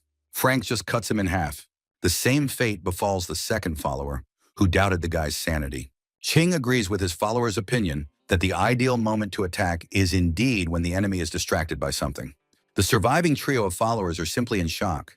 The giggler literally falls to pieces with anger because the man deceived them and her illusion did not work on him. She commands to attack together. Frank doesn't mind this arrangement. The boy in the hood is crushed. Next up is a guy in a t-shirt with a brush mustache, which Ching imprints into stone. The malicious laugher remains, which Frank cuts into 2 parts. But before him was only an illusion, although the guy felt how the flesh was being cut. It simply crumbled into scarlet petals. Frank thinks that a woman is hiding among these unusual petals, which spin in such a way that they block the guy's entire view. King bursts out of the vortex of petals, but the petals don't let go. He finds himself in a dense cocoon, unable to move his arms or legs. And the giggler boasts that she has control not only over illusions, but also over the magic of the earth. She finds the guy interesting, since he, being at level 11, is able to kill a level 15 spirit without much effort. Surely the man has many secrets. But she doesn't think that the man will share them with her, so it's easier to kill him, and the Spirit King will be able to read his memories. However, the giggling girl intends to first take revenge for the fact that the guy dared to deceive her. She will teach the person an object lesson. King admits that he is facing a strong opponent, but he is unable to move. The only way to attack is to remove the crystal armor. Frank deactivates the crystal armor, and a space appears between his body and the ivy, which is enough to free your hand and activate the hellfire. Frank attacks. The battered follower complains that she was hurt. She wonders where Chin got so many skills from, because there can't be more than 3 talents, which means she's dealing with a cheater. The follower believes that this is disgusting and that God should have gotten rid of such a person long ago. Frank declares that the follower does not dare to say such a thing and finishes her off with hellfire. For killing a level 16 spirit, 140 justice points and 10,000 experience were awarded. The 7th crystal for the mission is in his hands. The guy literally feels the activity of the spirits, which is influenced by the proximity of the altar. He remembers that he needs to place the crystals in special recesses to free the demon. Once all 7 crystals are in place, the seal's power begins to weaken. The system reports that the 11th level rookie with 56 stars, 3rd level Judge Ching, has successfully completed the release of the demon. Frank had never encountered creatures like the demon that appeared before. The monster is frighteningly huge. The Eye of Truth identifies a demon of hatred at Emperor rank level 17 with a combat power of 71 stars with unknown abilities and talents. The creature screams in rage that the man killed 7 of his followers, ruining what he had worked on for 100 years. After one blow from the demonically powerful paw, Ching's hand is almost numb. The demon holds him down and raises his paw for the next blow. A smug face with a creepy grin approaches. The demon hits with all his might, but he sees nothing under his paw. He thought that the man was stronger since he was able to get rid of his 7 minions. There is a movement felt under his paw. Frank apologizes for disappointing the demon. In fact, the rods that appeared before the impact helped him survive. They took half the damage. The demon tries to crush the surviving man with its paw, but he manages to roll away. The monster is surprised that the man not only survived, but was also able to move quickly after his blows. Frank attacks, but the Windseal blade, as well as the rods, cannot penetrate the demon's powerful defense. Even hellfire is completely ineffective. King tries to release energy, but the demon simply smirks and repels the attack.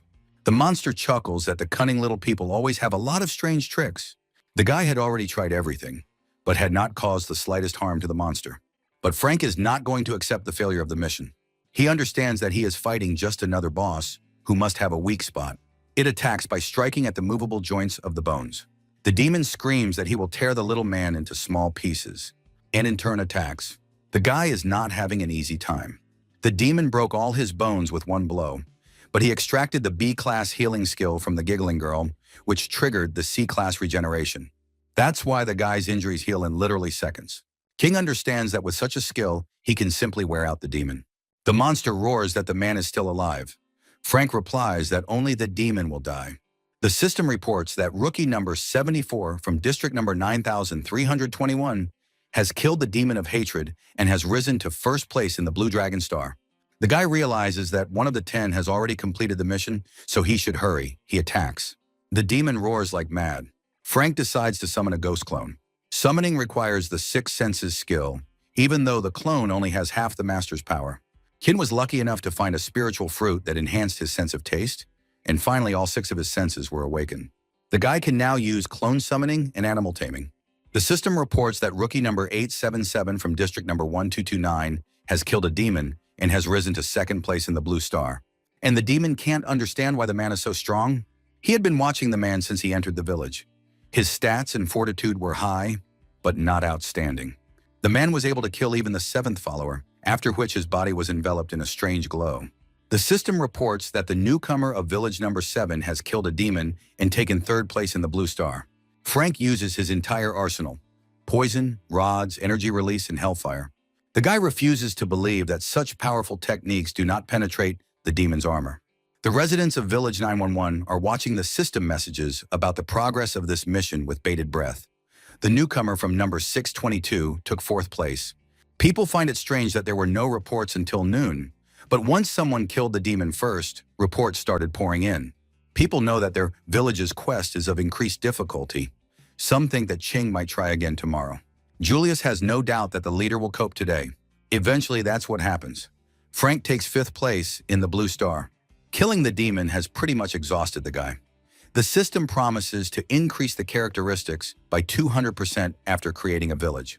Frank gets 400 experience points and 2 gold chests, as well as a special item, the Heart of the Demon of Hatred.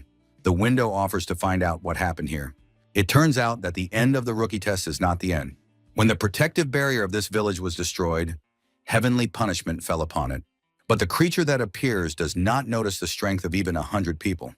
The head of the village was unable to protect anyone. All the inhabitants died.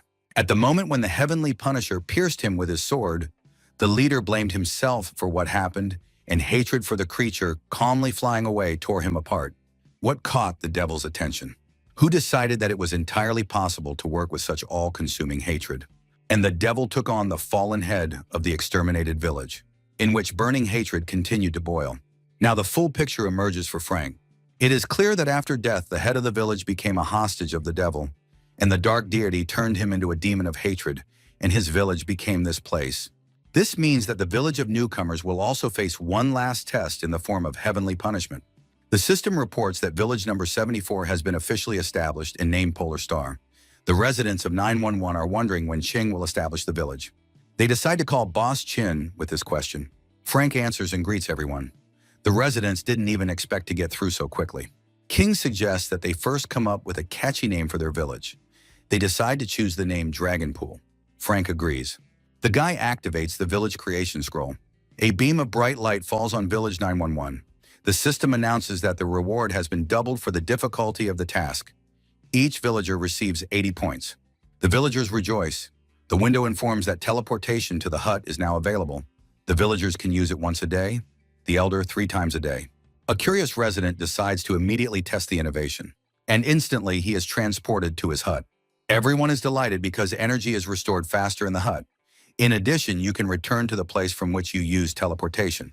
Residents are planning to hold a celebration in the square. Frank activates the public video broadcast feature. Ching reports that after the newcomers' test, the villages will still have to withstand the attack of a heavenly Punisher with 100 stars of combat power. The Punisher's goal is to destroy the huts, after which the newcomers become homeless and 100 points are deducted from them. The residents are horrified. But if you manage to repel the Punisher, the reward will be worthy. There are 4 days left, and Ching asks everyone who can to quickly level up to level 10. Also, with village improvements, it will be possible to build a guardian altar, so it will be easier to defeat the Punisher. To do this, you need to fulfill 5 conditions. The population is over 500. The headman needs to obtain the title of Beginner Emperor, and the headman's hut must be upgraded to level 2. This is Chin's business. Then there must be at least 100 huts of level 1, and more than 10 people must reach level 10. These conditions must be met by the residents. To upgrade the hut, you will need 10 wood, 5 stone, and 1 fur. Yuli suggests splitting into groups to gather, and then simply swapping for what is needed. Everyone agrees. Frank turns off the broadcast. The guy is in an abandoned village. All the materials have already been collected. King upgrades his hut to level 1 in front of the amazed residents. The speed of recovery in the house increases by 2 times, in sleep by 3 times, plus 50 points. The residents rejoice at Frank's achievement. The system reports that 100 new villages have been created. The competition to improve them begins. In the village of Polar Night, the vampire Marquis John Brass bites the last inhabitant. The vampire Prince Dracula asks John how things are going. Brass reports that the village had 914 inhabitants, all of whom have now joined their clan. Dracula is pleased, meaning they will soon become the strongest village. He intends to enter the top 3 in the competition to improve conditions, because this time the villagers will be given 500 points and the headman 1,000 points. Once they receive this reward, they can become leaders in Blue Star, but they must reach level 3 within 5 days. Dracula is confident that there is no reason to worry. Only the villages of Light, Brahma, and the 5th Observer can compare with them. The prince is not worried about the Dragon Pool. Even if an outstanding participant appeared there, it will not change the situation. Dracula is confident that they have nothing to worry about. Frank is in charge of resource movement, aided by his rods. He has earned all the rewards and now has 83 stars and the title of Aspiring Emperor. If he manages to win the village improvement competition and gets another 1,000 points, then maybe he will have a chance to defeat the Punisher.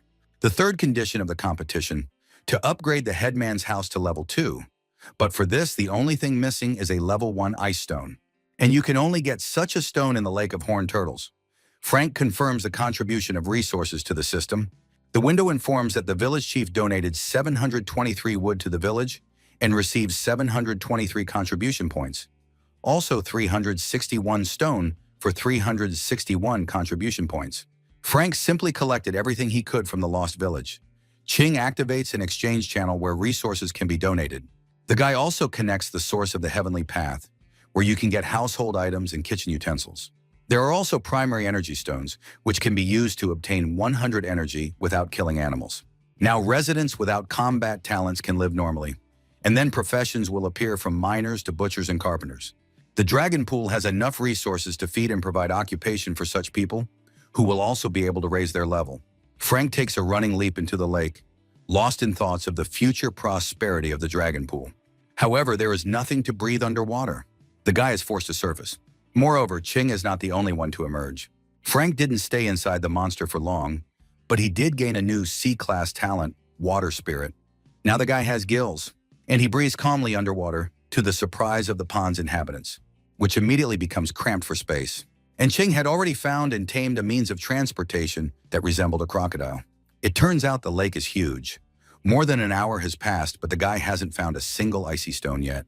He asks if the beast is driving him in circles on purpose, but the crocodile, shedding tears, assures them that they will soon be in the right place. The beast laments that a cruel monster broke into his house, separated him from his beloved, and chased him after icy stones. He does not know if he will return to his wife. Frank notices a turtle, and then a whole bunch of turtles and a level 15 horned turtle king with 50 stars in the C-class talent, Ice Control. Ching orders the beast to move away so that nothing happens to it. And he adds that if the crocodile decides to run away, he will find the animal even at the end of the earth, cut it up, and eat it. The guy decides to first get the king's core and then the ice stone. Here the horned turtles notice the man. The king screams, "How dare a level 11 human disturb his rest?" Instead of responding, Ching attacks. The king makes a powerful sound, so powerful that it even throws the guy back. All the turtles start moving. The king orders them to form up and attack. Ching saw mammoths and ants attacking in groups, but without a common tactic. Unlike those animals, the turtles seem to be working together, pooling their powers. This puzzles Frank a little. The Turtle King shoots ice arrows. King dodges them, but realizes that hellfire won't work underwater, and all other skills are much less effective. One of the arrows even pierces the guy's leg. Arrows rain down. Frank has to find shelter. The turtles are looking for him, dispersed in an organized manner. The king demands to find the man. Ching understands that since he cannot bring the turtles to shore, he must first destroy the ruler. And Frank activates the shadow clone to distract the turtles. As expected, the turtles immediately attack the clone. The guy can't use any skills without being noticed. The clone is destroyed, and the king realizes that something is wrong. But Frank had already reached him and intended to kill the cockerel. King attacks the king's head. A tail, a snake, immediately attacks him. Frank activates the shadow fetters, and with his bare hands he deprives the turtles of their master. The guy gets the royal water core. Killing the Turtle King brings Chin to level 12. The subjects circle warily, making no attempt to attack. Once extracted, the water and ice manipulation talent is upgraded to B-class, and the ice storm talent is awakened, firing ice arrows. When the arrows are released, an icy snow tornado is formed, covering an area of 5 kilometers. A flock of turtles is wiped out following their master while testing out a new deadly talent. The vehicle is able to adapt and understands that it is no competitor to the man who killed the king of turtles with his hands. But if you serve him, the crocodile offers to take the gentleman to the icy rocks and willingly offers his back. The beast really wants to return home to his wife as soon as possible. The events happening around Frank are watched through a tablet, admiring the power of one man out of 1,000 worlds, who has 3 cores in 3 days. The girl holding the tablet finds the guy quite masculine and wouldn't mind starting a romance with him. The red-haired friend forbids even thinking about it, because in a small world, people are born weak and without innate abilities. Even if this person were to level up to the perfect rank, he would not survive the Great War of 10,000 Worlds and would not meet the blonde. But the blonde asks the destroyer of hopes to at least let her dream. The redhead doesn't like this treatment. The resources of the village of the person she is interested in have increased, meaning the task will be more difficult to complete. But the hardest part is not getting the core. It's much harder to endure the battle on the Dragon Slope, but the girl hopes that this man will surprise them. Frank flies on an eagle, looking at the Dragon Pool rankings. He's in first place with a level 12. Then there's Julius and Simon, Liam and Ted, all level 8. The guy wonders what they did there to level up so quickly. And who is Ted, who wasn't even in the top 10 before? It turns out that primary energy stones are in great demand. Frank understands that the current tops have been pumped up on stones. You can collect a lot of beginner weapons in the surrounding area. If you donate them, you get 2 contribution points for a sword. That's how you level up. Suddenly, Frank hears someone screaming behind the trees. 5 guys take the girl's things, but she has nothing valuable. She breaks free, and the guy holding her is amazed at her naivety. The girl screams that the headman Ching will find out about what happened. The offenders call Ching a hypocritical egoist who only cares about his own pumping. The girl cries in despair. Frank, standing on the eagle's back, declares that such people do not deserve to live. The world of chaos is comparable to an endless race. Most runners follow the rules and patiently move forward. But there are always those who try to deceive and harm their neighbors. Frank can only become stronger to avoid this. Therefore, the guy asks the rescued girl to notify everyone in the village to be on the alert, since such scoundrels are wandering around here. The girl waves after the flying away eagle with words of gratitude. Ching decides to find out about the village chief's powers after the village level is raised. If he could issue arrest warrants, they would be afraid to commit outrages. Even if people had dark intentions, they would be wary of realizing them on the territory of the dragon pool. The skill of controlling beasts saves time on movement, but all the beasts here are too low level. They will not become a spiritual pet. The guy wouldn't mind if a spirit beast fell out of the chest. The Eye of True Sight sees level 15 man-eating demonic plants with 24 stars. Immortal, bloodthirsty, and hallucinogenic. The guy intends to mow down this field of flowers. The sword is not as effective as a lawnmower, but Ching takes on the task with great enthusiasm. Plants are crying out for salvation and screaming that they are in pain. Frank finds the screams unbearably loud, and the flowers continue to scream deafeningly how much pain they are in. Then they click their teeth and shout that the person must be killed. They drag the guy into their dense thickets. He is surrounded on all sides by clouds of poison. Also, the moan flowers are restored, justifying the immortality characteristic. But these are just level 15 demonic plants. Frank rushes back towards the evil flowers, which continue to scream in pain. Seeing this situation, the flowers scream that the poison does not work on this strong person and that they must quickly run to the main plant. A stunned Ching sees that the flowers have literally escaped. The window reports that 820 experience points have been awarded for killing several level 15 demonic plants. Also received a level 2 resource, Aoki Core, which is needed to upgrade huts to level 3. Frank admits that flowers can be called intelligent, but they are slow. Although they regenerate after the sword, they certainly cannot cope with hellfire.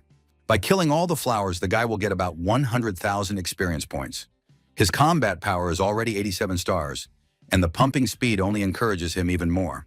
After destroying all the demonic plants, Frank activates the True Eye, and on the only tree he sees hives in which there are highly toxic demonic beasts, bloodthirsty poisonous bees of level 15 with 26 stars. The bees immediately fly out towards the person. Ching understands that there are too many insects.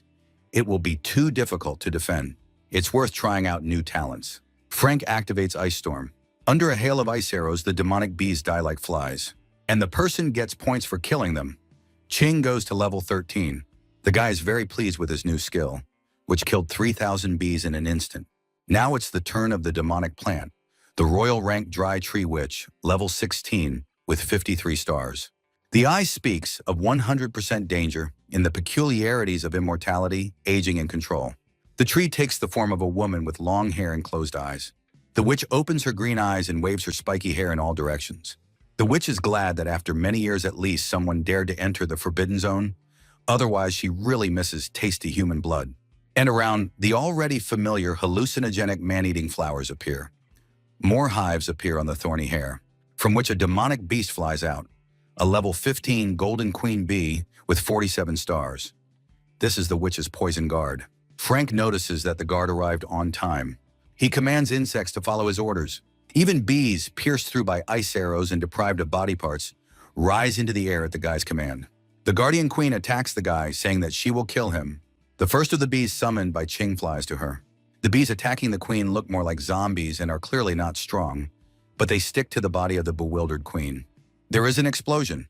The system reports the killing of a level 15 Royal Rank Golden Bee and the receipt of Golden Royal Jelly.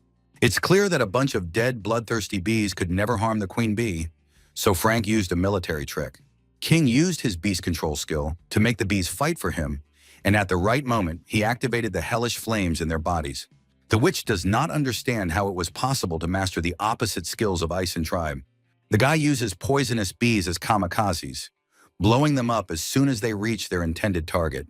His idea can be called controversial since there is a high risk of injuring oneself. And not just the enemy, but the witch is impressed by the result. The guy attacks with a sword into which he directed hellfire. Prickly hair is cut with ease. The witch is simply horrified. And the guy attacks again. The witch panics as Frank's abilities negate her regeneration. She understands that if things continue like this, her song is sung, so she is forced to play her trump card. Columns of purple mist rise all around. The tentacles of this unusual fog are reaching out towards the person. Once in the fog, the guy immediately looks like a squeezed lemon. Frank doesn't understand what's going on, but he feels that something is wrong, because he is literally aging before our eyes. It is clear to Chin that the witch is simply sucking the life energy out of him, and he may soon die of old age. The guy activates regeneration, but the regeneration skill can't cope with the amount of purple vapor, and he can't fully return to normal. Kina has no shortage of determination when it comes to experiments, and tree monsters are afraid of fire. And Frank launches hellfire through his own veins to burn out the toxic fumes. The guy's blood is literally boiling. It was as if he had been put into a centrifuge. But the result of the experiment lives up to expectations. The witch is shocked by how easily the man destroyed her complex technology. Frank feels like a dragon. The witch suddenly changes tactics. She falls to her knees and begs for mercy for the poor tree, which has spent 180 years alone without harming anyone.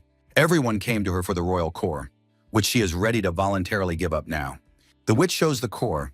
She is sure that Ching used 3 techniques, so he used up almost all the energy. That is the perfect moment to attack. But first we must lull the enemy's vigilance in order to have time to resurrect our young, man-eating flowers. The witch presents a rank 5 fire phoenix egg as an apology.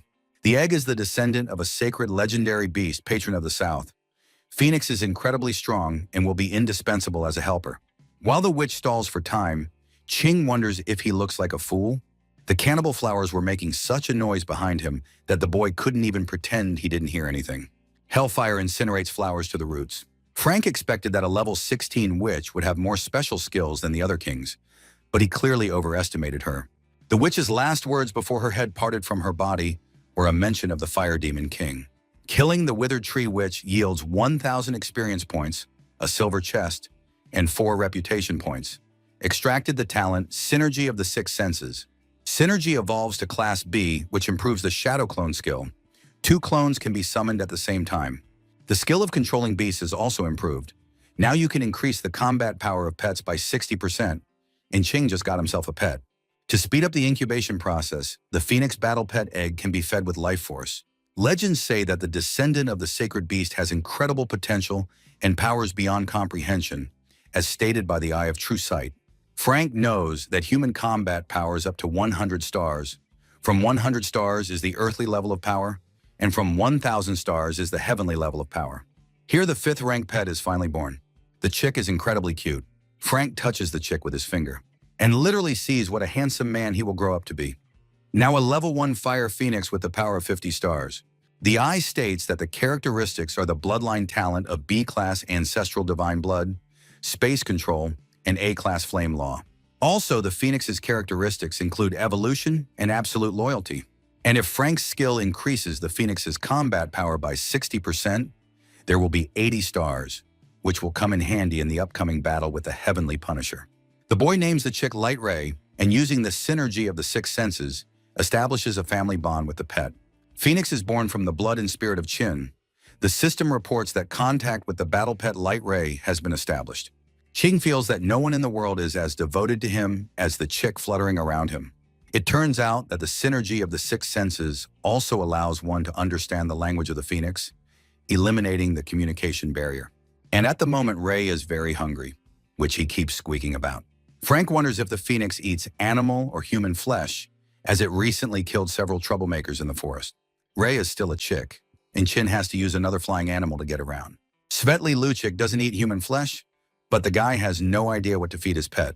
Ray alternates his demands for food with a tirade that he is not a simple wild animal, but a sacred animal to whom other animals are not equal. They are approaching a huge volcano. This is Hellfire Mountain, the habitat of magma fire spirits of level 16 with a combat power of 30 stars with a danger of 16%, as the Eye says. Svetli Luchik's eyes light up. It turns out that this perfume is his delicacy. Before Frank can say anything, the chick shoots towards the mountain. The speed of exterminating spirits and inflating the chick is impressive.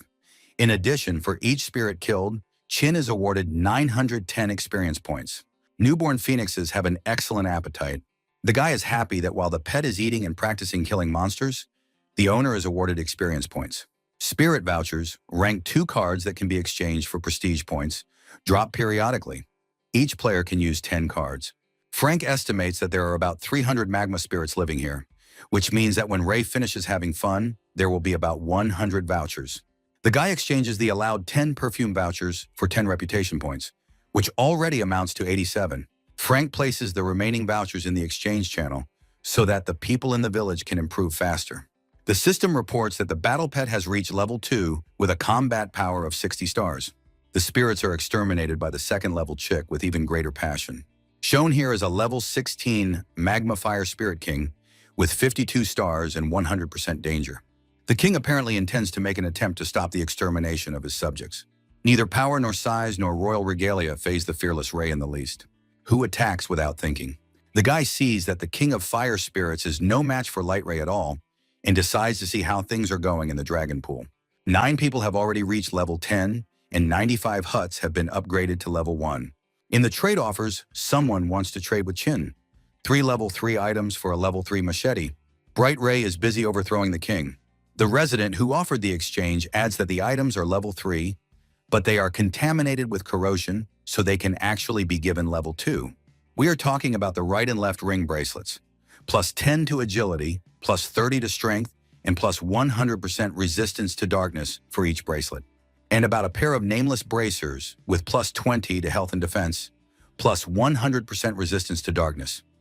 Frank readily agrees to the exchange. After infinite extraction, bracelets become plus 20 to dexterity, plus 60 to strength. Nameless bracers, in addition to resistance to darkness, now provide plus 50 to health, plus 60 to defense. King wonders if the lost things of the Messenger of Light might contain some information about the mission. The system reports that the conditions for raising the village level from 0 to 1 have been met. 10 level 10 newcomers and 100 level 1 huts. Frank asks Ray to hurry up. The chick activates the golden flame of the fiery heavens and rushes to the call of the owner. But the vile king does not want to leave so easily. King shouts to his pet that there is danger behind him. The owner will help his chick. Frank activates the ice storm. The royal ardor immediately fades. Frank uses the new teleportation feature to the cabin. The first thing the guy does is raise the village level. The system reports that Dragonpool Village has increased its level to 1. All residents are awarded 50 points and are granted the blessing of heaven. The village chief receives the blessing of heaven and 100 points. Residents' huts can be upgraded to level 2, for which 100 points will be awarded. In the Polar Night Village, the count emerges from the water and gives brass ice stones. All that remains is to upgrade the headman's house to level 2 and raise the village level. Dracula rejoices that his village will be the strongest. But suddenly the system reports that the first village has been upgraded to level 1. King is pleased that he can now upgrade the chieftain's hut to level 3 with 1 level 2 wood core, wood, stone, fur, and iron ore. Frank already has all the resources he needs. The guy upgrades the hut to level 3. Energy is restored 4 times faster, and in a sleep state even 5 times faster. Now the house has a kitchen. There is a great bed. And oh wonder, a wonderful bath, the charm of which is appreciated by the pet along with the owner. Only after immersing himself in warm water does Ching realize how much he missed this. But the message from the system that has turned on the countdown does not allow him to relax. There are 4 days left until the end of the newbie test. Suddenly, a strange round flying robot appears, a representative of the support service. The robot congratulates you on the chance to double your rewards. You just need to double the difficulty of the challenge. In case of victory, the village headman will receive 2,000 points, and each villager will receive 1,000 points. The robot humanely gives you 10 minutes to make a decision. King Ari remembers that the Guardian Altar can only be built in a level 2 village. However, it is unknown what resources are needed. Frank believes that such a possibility will greatly increase the chances against the Punisher. The villagers watch the timer. People rely on their elder, without whom many would have already died. Frank Ching accepts the challenge. From now on, each time you reach a new level, the rewards of the Dragon Pool are doubled. According to the changed conditions for a level 2 village, the village headman's house needs to be level 3, the population is more than 1,000, and the number of level 1 huts is more than 400. Smiles freeze. Also, more than 40 residents must be level 10. If these conditions are met, the dragon pool will be able to build a guardian altar. The residents are in a trance. Julius is in shock. Simon yells that there are only 937 of them, but more than 1,000 residents are needed. People are sad. Where can they find more residents? Frank reassures that he is on a mission to open the map. Once the mission is complete, you can invite people from the big world. The robot announces that after this task, you can go to the Temple of 1,000 Appearances, from where you can get to any village of newcomers through a portal and invite residents.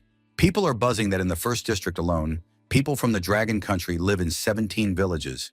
They could be given a chance for a better life, and the quota for residents could be met. Frank promises to do everything possible to save the Dragon Pool and as many residents of the Dragon Country as possible. But the tasks have become seriously complicated, so the work needs to be divided among everyone. Those who do not wish to submit may leave the village. The people hum in agreement. The robot announces that the headman has opened 2 new functions: control, location of any resident, voice command system at any time. It requires a lot of stone and wood, so everyone except the top 40 will mine them. The top 10 will go to Ant Mountain for iron ore. And everyone in the top 40 should get to level 10 faster. Frank has already placed 100 ice stones needed to upgrade the huts in the exchange channel. There are 2 days to get level 2. The residents agree, although there is no sign of wild jubilation. Before going to the Fire King, Ching decides to improve his equipment. At this point, he has collected a sufficient number of chests and cards. The transformation is successful, and the guy gets a chest of white gold, from which a rank 5 item drops: the Blade of Deep Night. The new sword has dark powers plus 100%, crit plus 100%, armor piercing plus 100, attack speed plus 130%, strength plus 100, attack power plus 300. Now Frank is ready to face the Fire King and activates the teleportation to return to Hellfire Mountain. In the crater, he sees a level 4 raging fire lotus flower that grew after the death of the phoenix from the interweaving of its spirit and blood. There on the next crater, a boy in shorts waves his arms at Frank. Ching asks who the boy is. The eye sees a level 18 Emperor rank person with 99 stars, magma immunity, and an immortal body. The eye warns of incredible evil. The boy notices that as soon as he pinched the fragile chick, it died. The clan members blamed him for failing to raise the phoenix and wanted to execute him. For this reason, the boy simply killed his entire clan, after which the heavens forbade him to wander, allowing him to stay here. The boy is named the Fire King. He finds the man from the small world interesting because he quickly mastered the power of the Emperor of the Rookies. Frank swings his sword, but the kid immediately jumps back along the edge of the crater as if he didn't mean to scare the man like that. Ching asks what the small world means. He remembers that the mummy was from the middle world. Apparently, there are small, middle, and big worlds in the universe. It seems to the guy that people from the middle world are much stronger than the representatives of his small world. The boy doesn't understand why the man is asking him, because he's not supposed to know.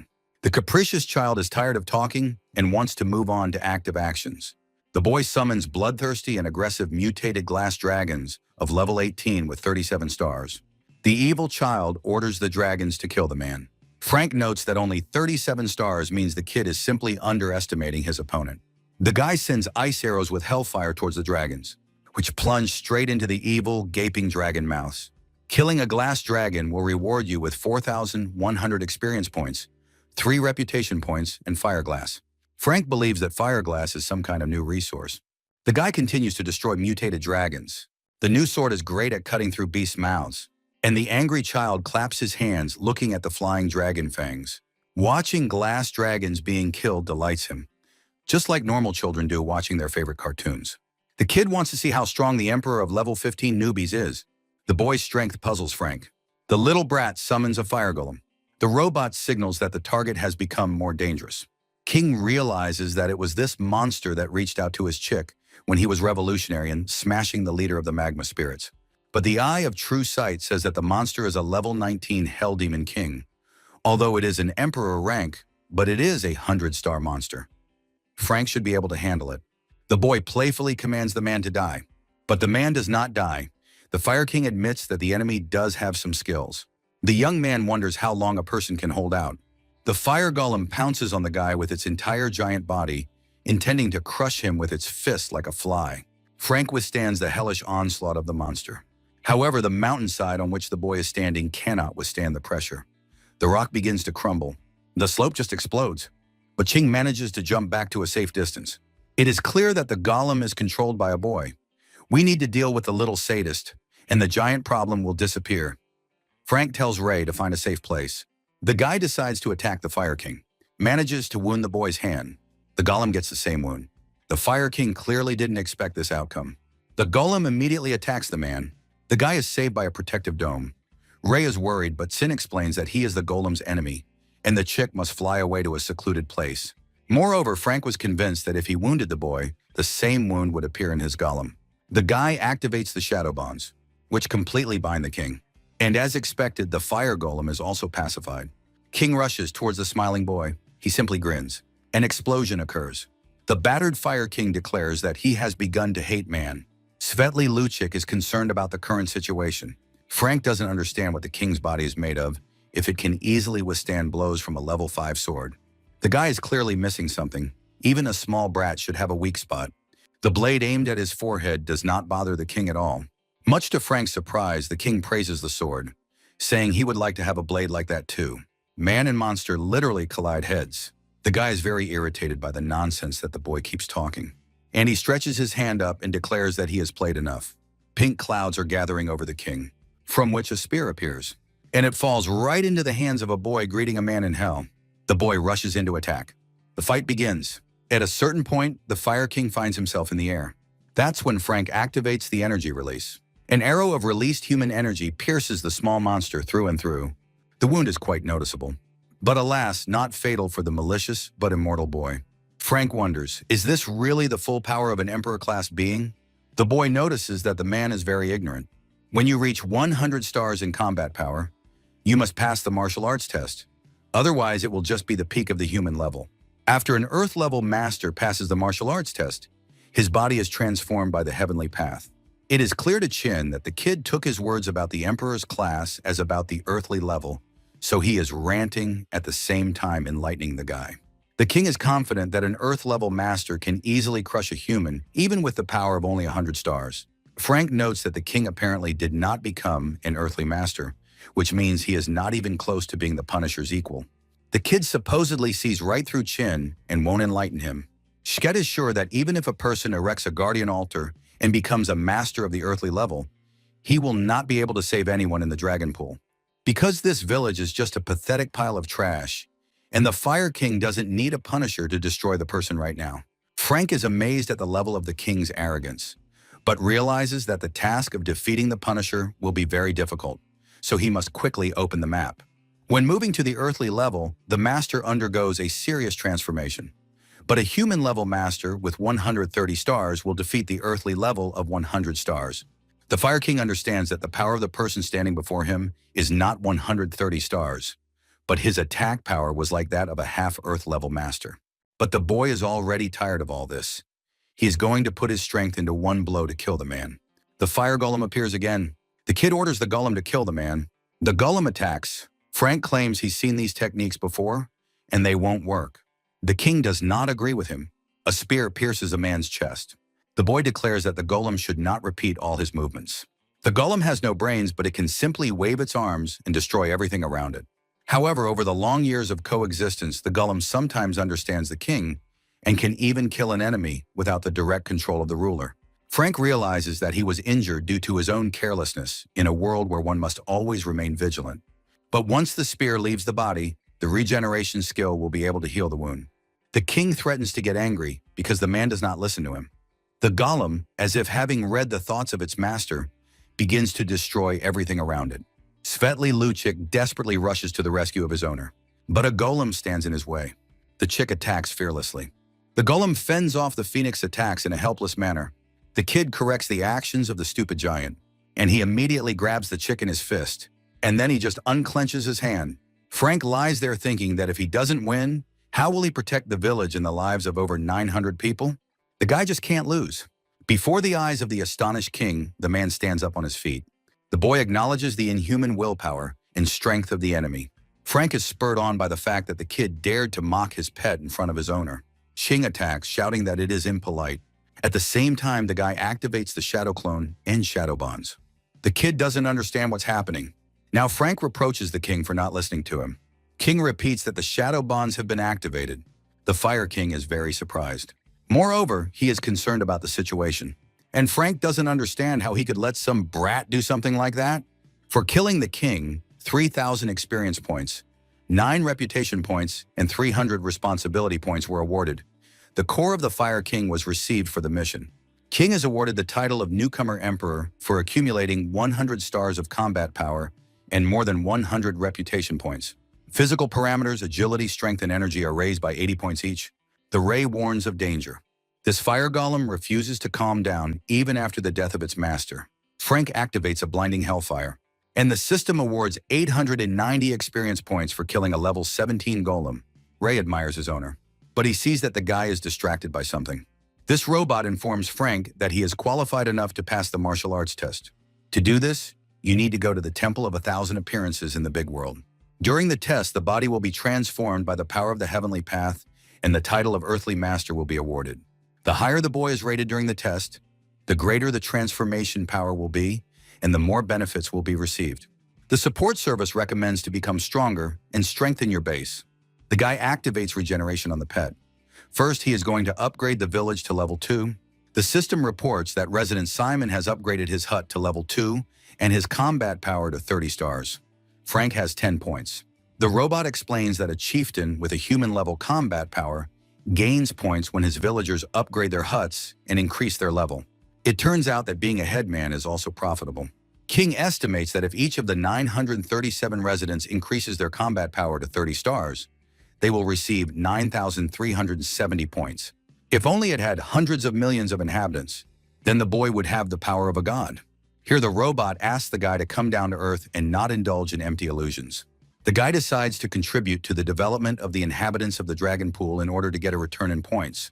So he donated all 500 spirit vouchers he earned here. He also gave a bunch of ice stones to improve the houses in the village. With the Fire King's core, Frank plans to improve his Hellfire talent. The guy also puts all available resources up for exchange. He takes the kid's weapons, a level 4 Fire Fiend spear, and a Windmark blade. King gave the Fire Lotus flower to Ray to eat in the hope that the chick would become stronger. With all the animals in his zone, Frank reached his extraction limit. We need to open the map quickly to have access to new animals. There is an active fight going on. 4 are already laid out in a row. The Northerner lifts a huge boulder, which finishes off the 5th enemy. He declares that the warriors of the Northern Bear Country cannot be stopped. Everyone is discussing that Mr. Turgenev has been in the Lost Village for 3 hours already. Turgenev is the second most powerful resident of the district after Frank Ching. And when Turgenev completes the mission, it will be possible to buy primal energy stones cheaper. The residents hope for Turgenev's success, because the Dragon Pool sells stones of primary energy very expensively. Frank didn't know that Turgenev had taken on the Elder's task. The Northerner is strong, but the 7th follower and the Demon of Hatred are tough rivals. Suddenly, an arrow flies past his face.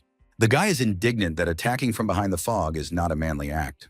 King activates the Eye of True Sight and sees a mutated human, a level 20 guardian of the Forbidden Lands with 52 stars.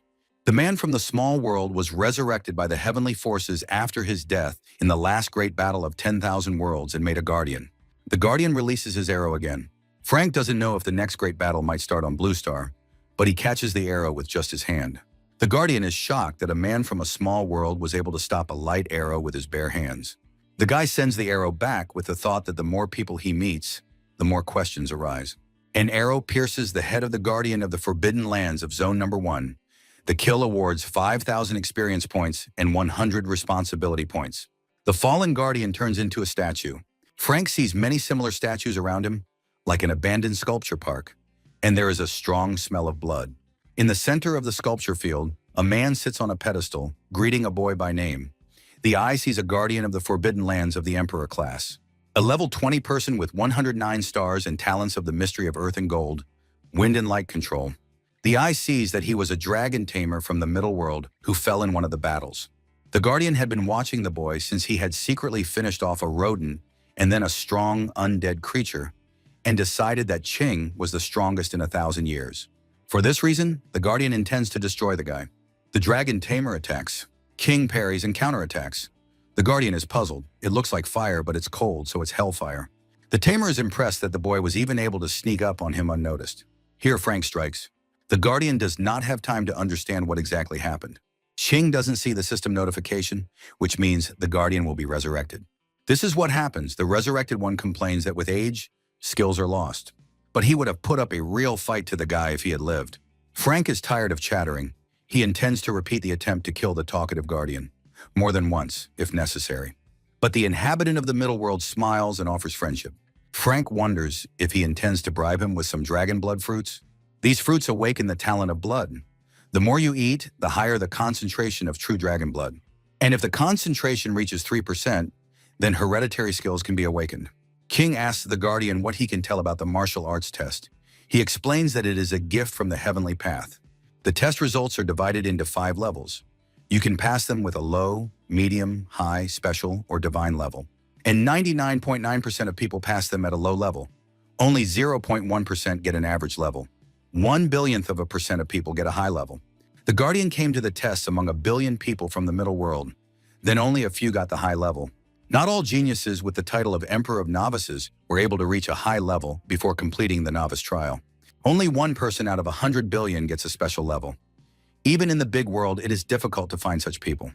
Legendary God-level masters have never been seen, but the Guardian once saw a high-level master. The master participated in the martial arts test. At level 20, his combat power was 280 stars, but it did not end well. Therefore, the Guardian believes that a special level requires the power of 300 stars and a level of at least 20. Frank wonders what this great battle of 10,000 worlds is. Once every 1,000 years, this battle takes place in the world where they live. Anyone can come to destroy the small, medium, or large world. People, evil spirits, monsters, spirits, all fight. The winners become gods. The losers are destroyed without a trace. Some races manage to survive, dragging out a miserable existence. If Frank can break the seal and enter the big world, he might meet the defeated races. The robot reports that the concentration of dragon blood is 3%. Blood talent has been increased to Class D, plus 100 all stats. The Guardian thinks that perhaps Ching will be able to destroy the world. Over the past 1,000 years, the tamer has become almost exhausted and can no longer restrain the imprisoned prisoner. If Ching can't contain him, then hell awaits the newcomer village. Frank eats fruits. His combat power has risen to 130 stars, but the blood talent has not yet awakened. The robot suggests trying again. King was very annoyed by the failure. The keeper suggests preserving the fruit for the future if the boy can't eat any more now. It will accumulate in the body. Frank is rich, but Ching does not believe that the Guardian's kindness is selfless. He gives the boy a golden spirit that enhances the power of the weapon, with the hope that Frank will free him. For some reason, Chin feels that this is not the only condition. Indeed, the water dragon also needs to be killed, as it no longer wants to wait, so the Guardian must be freed immediately. The eye sees the spirit as the hidden meaning of control over metal, which has been specially concentrated for 100 years, can be fused with weapons. Infinite extraction grants the Guardian the ability to manipulate wind, light, metal, and earth. The skills of managing the 5 elements merge. The Class A talent, the secret mystery of the 5 elements, is integrated. Frank is glad that he has developed a Class A fighting talent. Before his eyes, the Guardian turns into a statue. But there was a smile on his lips, and the last words of the dragon tamer from the middle world were for Ching not to worry. For himself and the people of Dragon's Pool, and for those who have suppressed the dragon's soul here for 1,000 years, Frank will kill this dragon. He has everything he needs for this. The core of the Earth King, who was the weakest of the kings. The core of the Metal King. The core of the Water King. Royal core of wood, as well as royal core of fire. Frank places all the cannonballs on the pedestal, and 5 multicolored pillars of light rise into the sky. Ray looks at them as if enchanted. Then the pedestal is simply smashed to pieces by a powerful tail. The eye sees an Emperor-ranked demon, a level 20 water dragon puppet with 143 stars and B-class wind and fire control talents. At the sight of the Guardian's statue, the demon goes into a rage. And seeing all the other statues, he remembers how these people imprisoned him here for 1,000 years. The dragon screams that he will bury all living things in this world along with himself. A robot immediately appears with the final task of sacrificing the killed dragon puppet to the gods. The puppet goes berserk, threatening to kill all the vile people. Ray is depressed that the dragon puppet is beyond his power. Frank deflects the monster's attacks with his enhanced sword. The dragon is furious that a mere human broke his claw. The puppet has control over the spirits of wind and fire in this world. From the outside, it looks like energy is simply flowing from all sides towards the dragon. King recalls the Guardian's words that Earth-level masters can use the power of heaven and Earth for their own needs. As the dragon absorbs energy, its combat power grows before our eyes. The dragon reaches the power of 200 stars and roars that this is enough for him to destroy the entire world. But the fast man manages to dodge all his attacks. In the arsenal are the boots of the god of winds with plus 100% to speed against the background of the talents of wind and speed of Class C. So the puppet, that is, the zombie dragon, cannot catch up with him. The beast is furious that man is just an arrogant brat. The dragon can't catch up with the guy. But even a living corpse is not affected by the superficial wounds inflicted by Ching. A stalemate. Frank ponders how to kill the corpses. The dragon activates sky-devouring flames, causing the man to run around quite a bit. The temperature around is just crazy, and the guy is not sure that even hellfire will work here. Frank activates the secret mystery of the 5 elements, linked like links in a chain, and unleashes a 5-fold ice storm. The idea is great, and it looks impressive. However, it is not effective, and Frank decides to try another bold experiment. He rushes straight into the mouth of an enraged dragon who is eager for man to know death. At first, the dragon doesn't even understand how he suddenly got so lucky. Did he finally swallow a man? Frank inside the dragon puppet tries to slow down the fall. It's cold and harsh here. Around the end of the upper quarter of his torso, Ching activates Ice Storm. The revived corpse screams louder than all the living. Even Frank finds the dragon's roar irritating. The beast rushes about, pierced by ice arrows from within. The entire body is pierced by numerous ice flows. The dragon spews flames. Ray freezes in anticipation. Frank gets out of the dragon, whose body is not alive. Ching simply does not believe that the puppet will be able to survive this. The beast is defeated for good this time. The carcass falls at the guy's feet. For killing a level 20 Imperial rank water dragon puppet, you get 100,000 experience points and 10 reputation points. Also 1,000 responsibility points. The difficult mission Seal of the 5 Elements is completed, plus 1,000 points and 2 chests of dark gold. The sky seems to shatter into pieces as the seal that restricts the village is released. Now you can travel the world and get more resources. The dragon's carcass glows. The next moment a strange sphere appears. The carcass is reduced to a skeleton. The eye reveals that this is the essence of the dragon's soul, a 4th-order miracle of the earth and heaven, containing the remnant of the water dragon's soul. The essence flies straight towards Frank and plunges into his forehead. The system reports that the power of the dragon's soul has been received, which successfully awakens and brings plus 50 to physical characteristics, and also plus 50 to agility and strength, plus 300 to energy. The inherited skill greatness of the dragon is awakened. This aggressive skill emits an incorporeal spiritual force that suppresses the will, scaring away all living things. Frank already has 155 stars. Infinite Extraction grants the skill True Essence of the Wind, which is upgraded to B and awakens the talent Aerial Glider. Now Ching has a pair of wings to soar through the skies. It's much more effective than his wind god boots. Ray is delighted that his owner can fly with him, but the boy is sad that the lotus flower has not yet had any effect on the chick.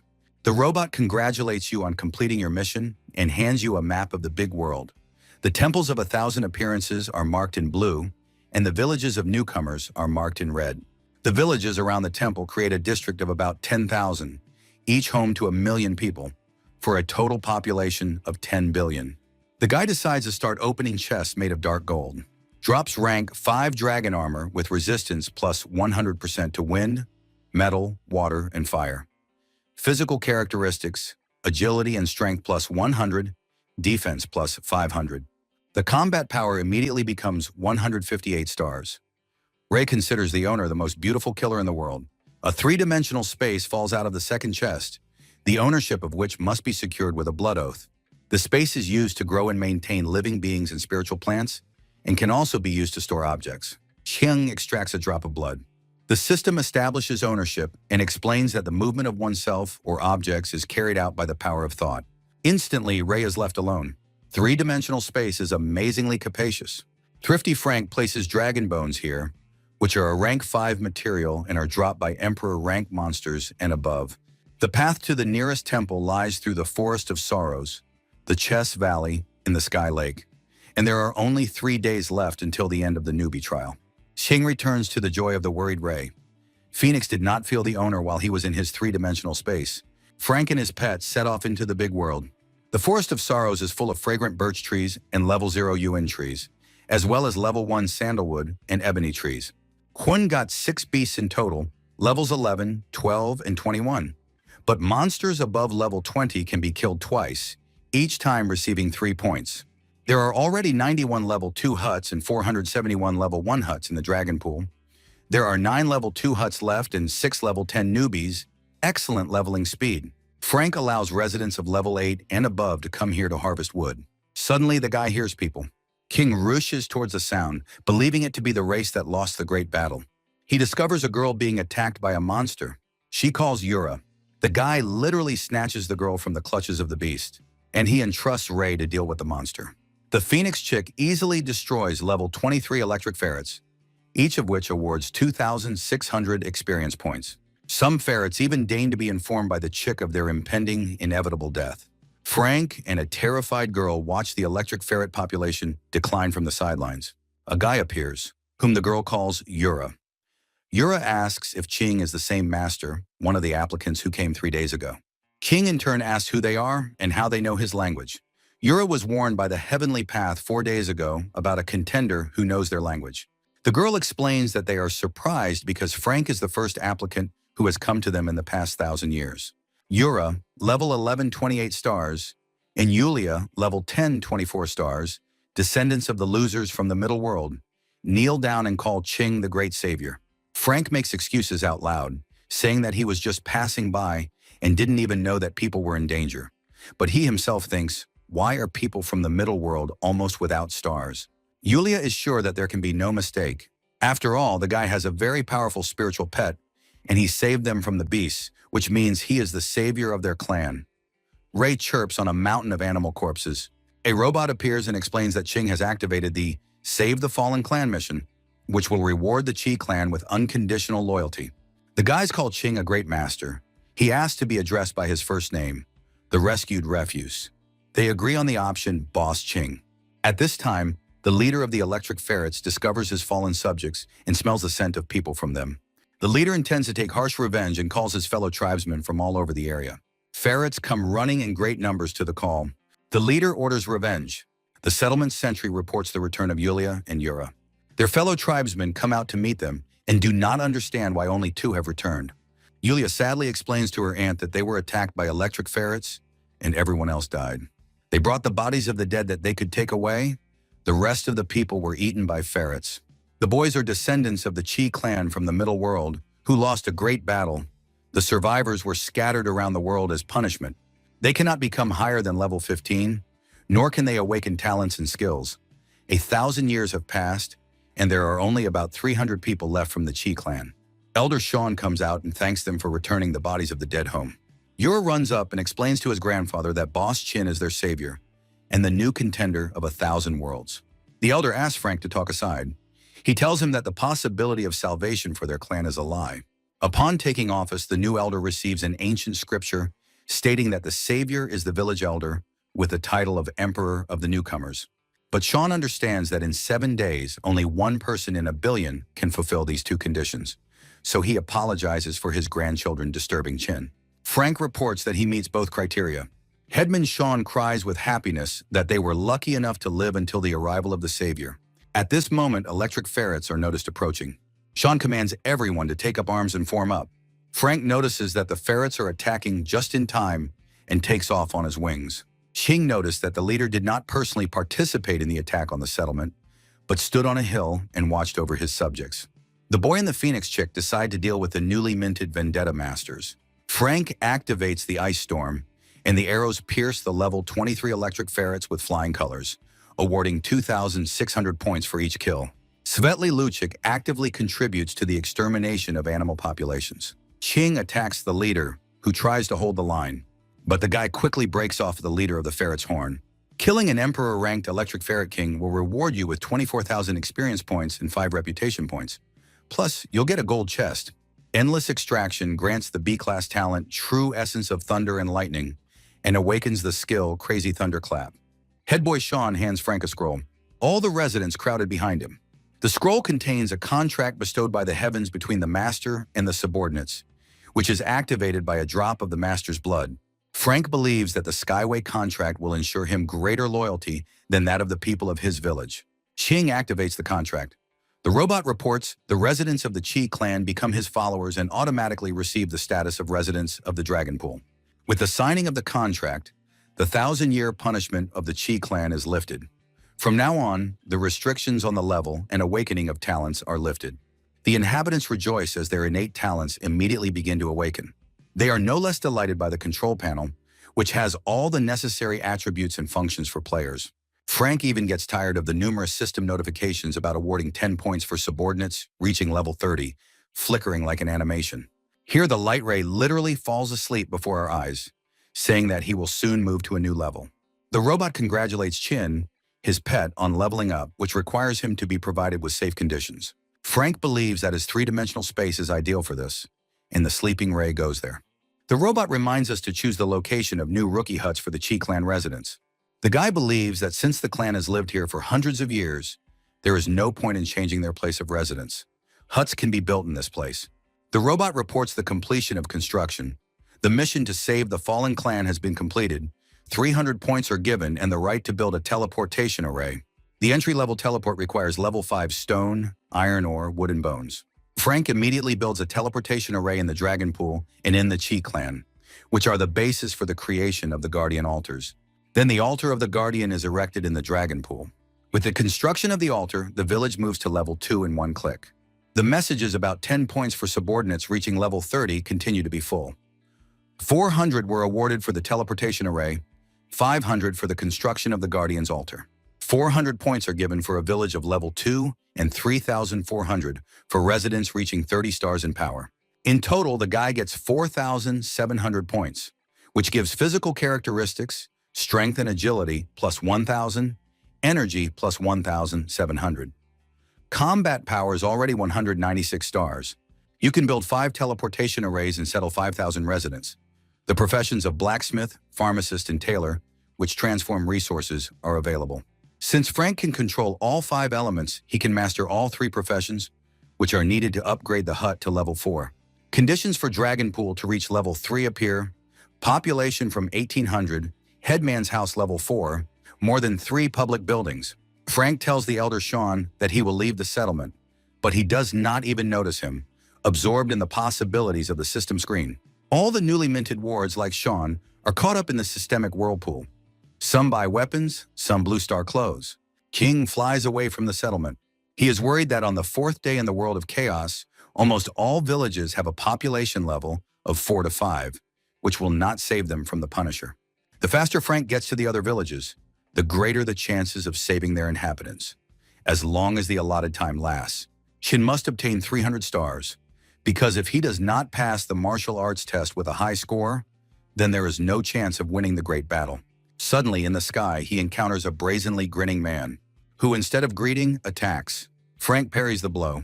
The man states that the guy has a reaction, and attacks again. Cena is furious that some stranger is provoking him for no reason. The attack fails. The stranger smirks that the guy was just lucky this time. But Frank simply has no time to play aimlessly.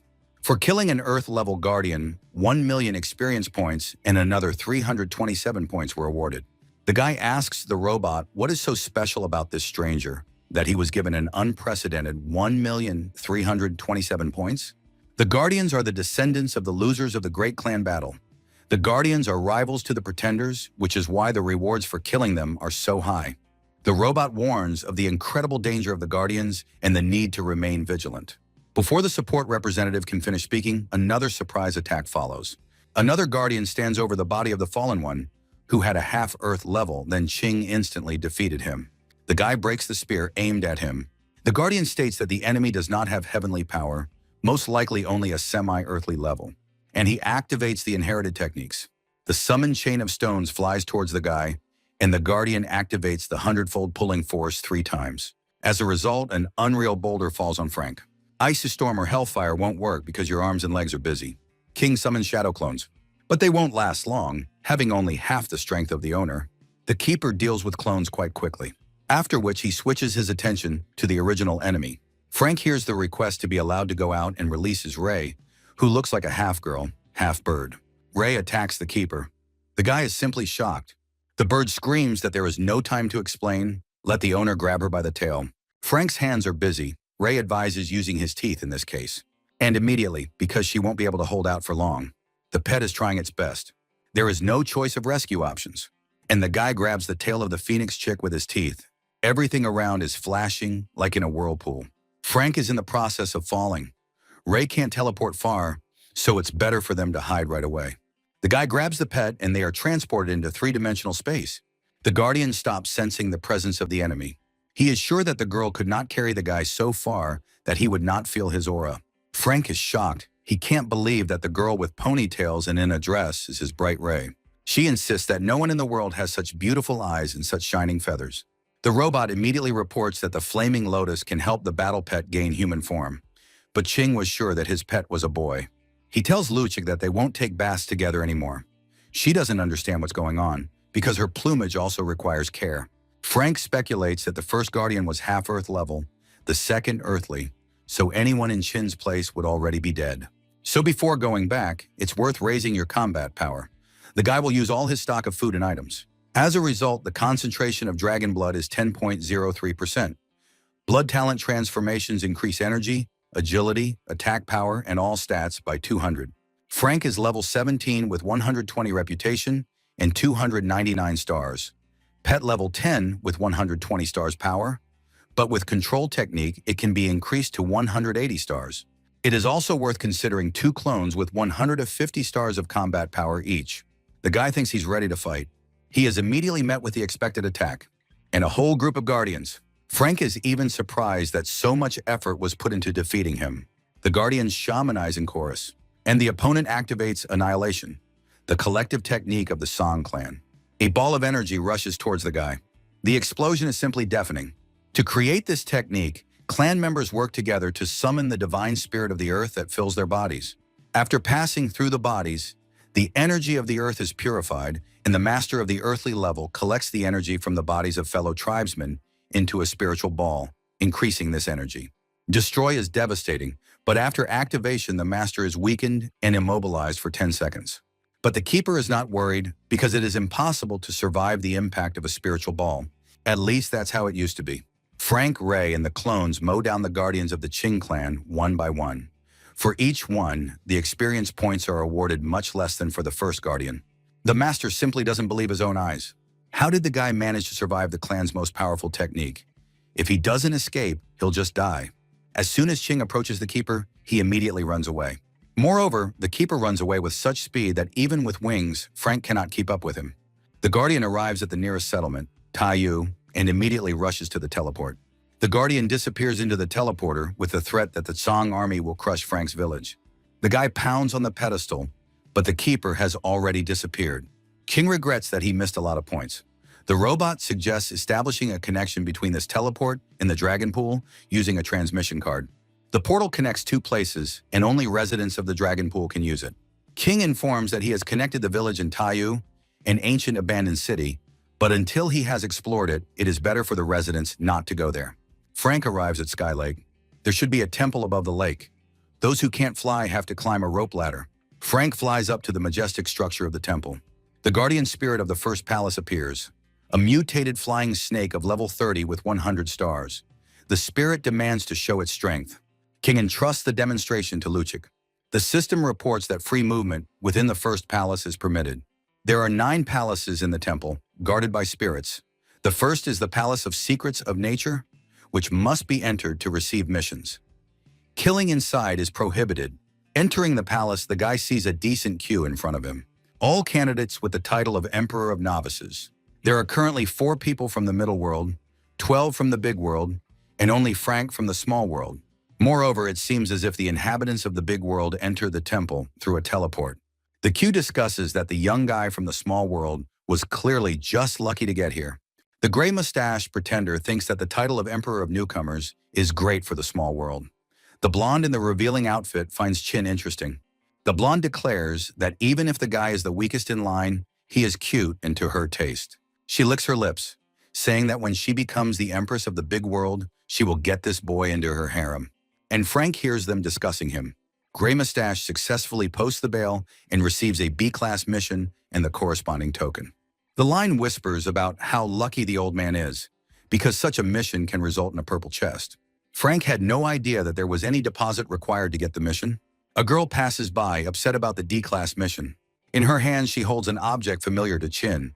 The next person in line gets a Class B token again. This is a lucky centaur girl who does not hide her joy. Gray Whiskered clarifies that the centaur provided as collateral the core of hatred, which dropped for doubling the difficulty of the task to kill the demon of hatred. The centaur adds that even the double difficulty of that task was too easy. It's Frank's turn. The Q thinks that the guy has no chance of anything except an E-class mission, which is a pity to waste any effort on. A girl passing by had in her hand the bracers of light that Ching had once exchanged. He did not immediately recognize them because his were purified. As collateral, the guy offers bracers, rings, and artifacts of the demon of hatred. Something strange is happening. Everyone stands with their mouths open. The deposit is accepted, and 3 missions and 3 tokens are given, classes C, D, and S. Under the astonished gaze of the parting line, the guy leaves the temple. Nobody understands how a person from a small world got 3 tokens, because an S-class mission is worth no less than a mythical chest. Frank is surprised to see the temple crumble before his eyes after his exit. The robot explains that after sunset, the temple disappears and reappears at sunrise. At the same time, a council of elders is taking place in the Song clan, where the escaped keeper convinces those present that he escaped from the challenger. Because when that guy killed his comrade, the body was enveloped in a white glow, which is what happens when a challenger kills a guard. The challenger is no less than an Earth-level master, because after the collective technique, he calmly continued the fight. The elder states that there are more applicants, and as guardians they are obliged to kill more of them. Once a candidate is found near Taiyu, the search will begin from that abandoned city. After all, if all the challengers were killed, the strength of their Kang clan would rise to a new level, allowing them to participate in the next great battle. The elder orders to send 500 people from the main office and 300 from each of the others. That is, in the morning, 3,000 people will be sent to Taya. The young members of the Chang clan do not understand why they should wait until the morning when they can attack under cover of night. They explain to him that a mysterious monster lives in the heavenly lake, which every night calls upon all those who died here by unnatural deaths. These ghosts destroy all living things in their path, and Taiyu, the closest city to the lake, therefore became a ghost town. Empty and abandoned during the day, Taiyu lives the life of a big city at night. Frank is invited into the establishment for food and drink. The girl suggests relaxing, having a snack, and forgetting yourself in the arms of a beauty. But the eye of truth shows what the food advertised by the barker really is, just like the true appearance of a languid beauty. The guy is indignant. How dare the undead flirt with him? Here the inhabitants, who a second ago looked like ordinary people, take on their true appearance and buzz that they are exposed, since the guest knows everything.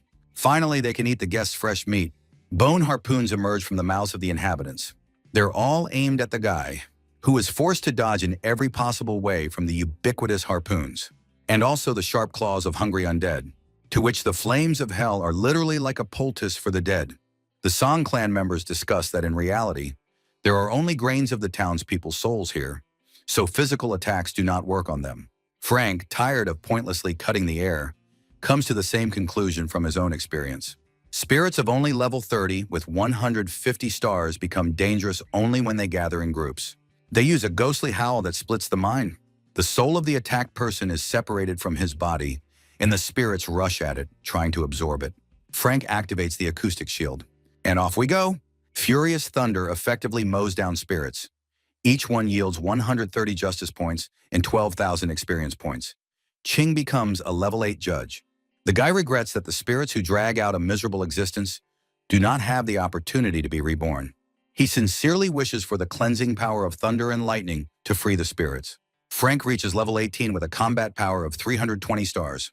A whirlpool of strange green mist swirls around him. And the next moment, a guy in a casual business suit is standing in the middle of an office space. A colleague approaches him and says that the director was looking for him. Another colleague asks that the report be on her desk in half an hour. The director praises the guy for his excellent work, and he says he's being promoted to administrator with 30 days of paid vacation and end-of-year bonuses. Frank accepts the promotion like a zombie. In the evening, the guy puts on a show for his colleagues. He is left with a keen sense of something missing, but he can't figure out what's going on. In reality, the sleeping Frank is immersed in a glowing ball at the bottom of the celestial lake, and spirits hungry for prey are swimming towards him from all over. Ray screams for the owner to wake up faster, but her attempts to reach the guy's consciousness are unsuccessful. Frank is now in a modern city, although some passers-by look quite extravagant. But the people, the streets, and the city itself seem unreal. Everyone around him seemed unreal, although Frank suspected that he might have problems with his head. Suddenly, everyone looks up. Strange people descend from the sky riding on dragons. They declare that the blue star is a planet that now belongs to them, and all others must disappear. The people on the dragon seem familiar to the guy. They are attacking the city. Passers-by run away in panic, just like Frank. Here he sees before him the image of the light ray, screaming for the master to wake up and save the pet. Sheen rushes to the rescue. A sword appears in his hand. The guardians on dragons are doomed. The guy deals with all the invaders and looks at the city through the window.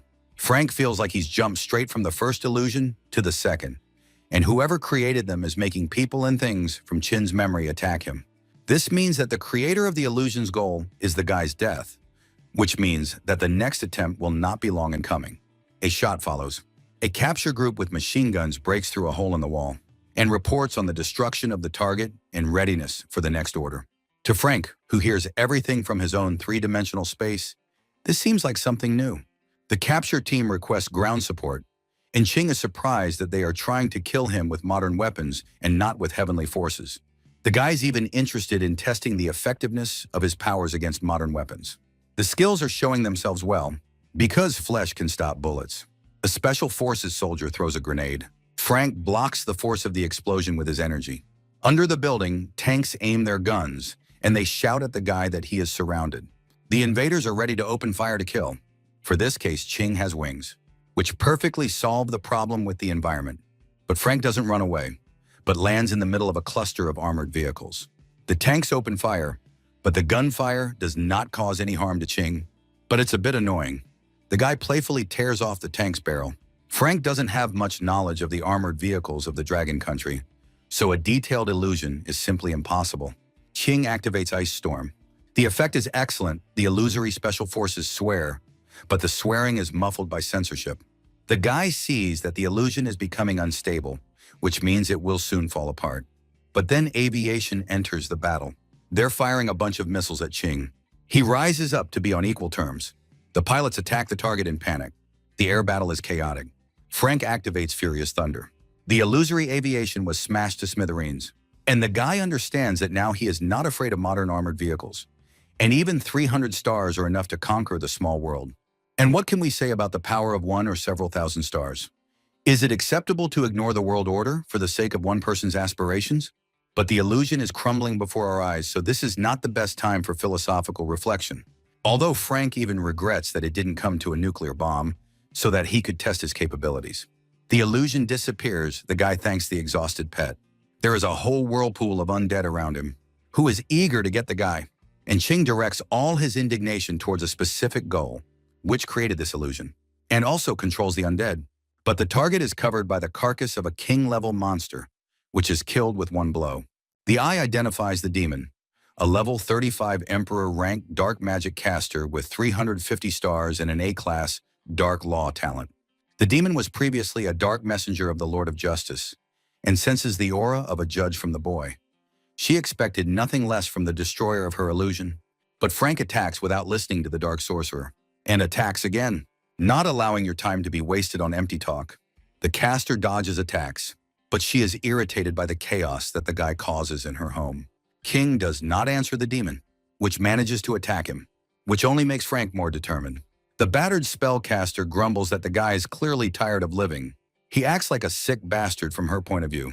These words are the last ones spoken by the caster. Ching finds her illusions interesting, but he simply doesn't need them. Killing a demon will give you 1 million experience points, 5,000 justice points, and 15 reputation points, as well as a core of darkness, a dark seal, and 3 gold chests.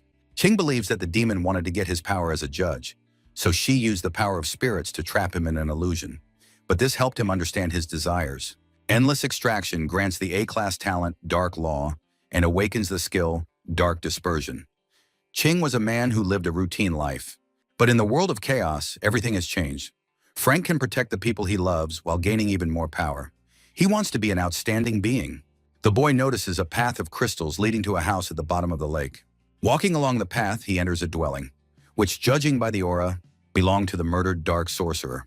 Here is a dragon and phoenix furnace of level 5 with a probability of alchemical transformations of 200%, production time minus 100%, and a healing effect of plus 100%. And also countless flasks, test tubes, and jars. The demon was a rich alchemist. But no matter what Frank touches, the eye sees everything as unsuccessful products of alchemical processing with varying degrees of toxicity. All discovered stocks are not recommended for internal use. However, you can exchange an unusable tablet for 1 contribution point. However, the guy decides to first apply infinite extraction to the caster's unsuccessful experiments, which successfully extracts toxins and impurities from the product, transforming unusable pills into useful ones, which can be used 8 to 10 pieces at a time. 1 pill adds plus 7 to energy and plus 11 to physical attributes, which is more than from level 2 spiritual plants. Endless extraction will turn the demon's trash into treasure. He will take as much as he can and give the rest to the villagers. A treat in accordance with one's strength and contribution to the development of the dragon pool will encourage residents to try even harder and will increase Chin's reputation. Since there is still time before dawn, Frank decides to delve into the missions he has received. The S token breaks when activated. The God's Village mission consists of 5 stages with increasing difficulty. First, destroy all spirits in Taiyu, completed. Second, kill the mysterious inhabitant and cleanse the heavenly lake, completed. Frank is delighted that, without even realizing it, he has already completed 2 stages of the mission. A super synthesis card and a card of a protective shield that lasts 24 hours and is indestructible have been obtained. Residents of Dragon Pool will receive 1,000 points, 1 Taiyu Lands ownership card, 1 Divine Fortune card, and 1 Super Fusion card. King was worried that the Guardians might attack the Dragon Pool, but the land ownership map allows him to destroy their connection to the portal to Taiyu. And even if the Guardians stamp their feet, the guy will simply cover the residents with a shield card.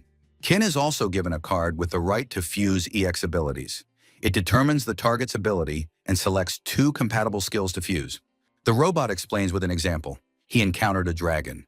The robot activates the card, which becomes the food card. After determining the target necessarily eats and evaluates the product.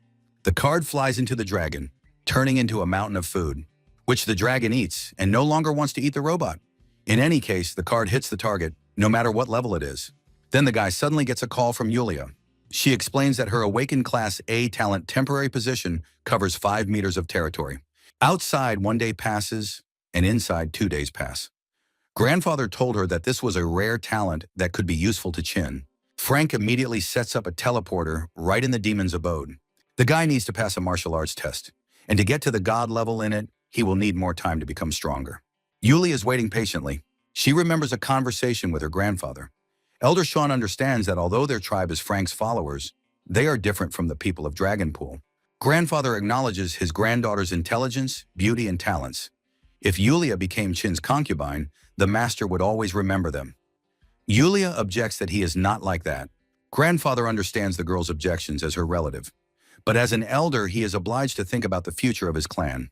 Sean insists that Ching is a rising talent, and if he has feelings for Eula, it will be a blessing for their clan. Frank asks Julia to get through the teleport to the Heavenly Lake, where he is waiting for her. Julia activates the teleport. As they exit the platform, Frank extends his hand to the arriving girl. She happily grabs the guy's hand, considering this a sign of attention on his part, not realizing that this is simply a way of transporting into personal 3-dimensional space. Julia looks around with curiosity. Frank reports that they are in a safe place and asks Julia to activate her ability. The girl sets her temporary position. After this, the primary countdown begins. Frank thanks Julia and explains that he will practice and gives the girl a potion that enhances her abilities. She thanks the gentleman. The guy estimates that it will take an hour to extract, but in the force field, it will take half an hour. He starts processing the mountain of supplies. The guy absorbs everything he can after extraction, and Yulia is busy sorting through a mountain of bottles. While working, she thinks that she would like to stay with the master, but without pursuing any goals. Frank reaches the limit of absorbing spiritual plants with level 18, reputation 145, and combat power of 380 stars. This result is not enough for him. A new profession appears to be learned for 20,000 contribution points. Alchemist. Ching recalls that he once even read a novel with a similar title. The guy studies introductory alchemy. becomes a beginner alchemist and gets basic recipes. For each processing, he gets 1 mastery point. When you get 100 out of 100 points, you will be granted the status of a mid-level alchemist. Each pill takes 20 minutes, so it will take 33 hours to reach the mid-level. Yulin's talent will reduce real time to 17 hours, but the Keeper's threats to the dragon pool are still fresh in the memory. Frank decides to take a risk and uses the ability fusion card. The skills of Shadow Clone and Shadow Dispersion are merged. The guy didn't expect this at all, but he gets a new skill, Master of the Shadow Flow. Now both clones have the full power of the owner, and it is impossible to distinguish them from him. They play the track River of Desires. Frank purchases alchemy furnaces for the clones, believing that the 3 of them will learn alchemy faster. Stunned, Julia watches her 3 masters work at once. The guy thinks that the track is constantly playing, if not a joke, then a bug in the system. But with 3 of us, things really do move much faster. Moreover, not all procedures work the first time, but +1 to mastery is still dripping. If you don't interrupt the process, then at this rate you can finish it in 5.5 hours. In the future, the only problem in pumping alchemy will be time.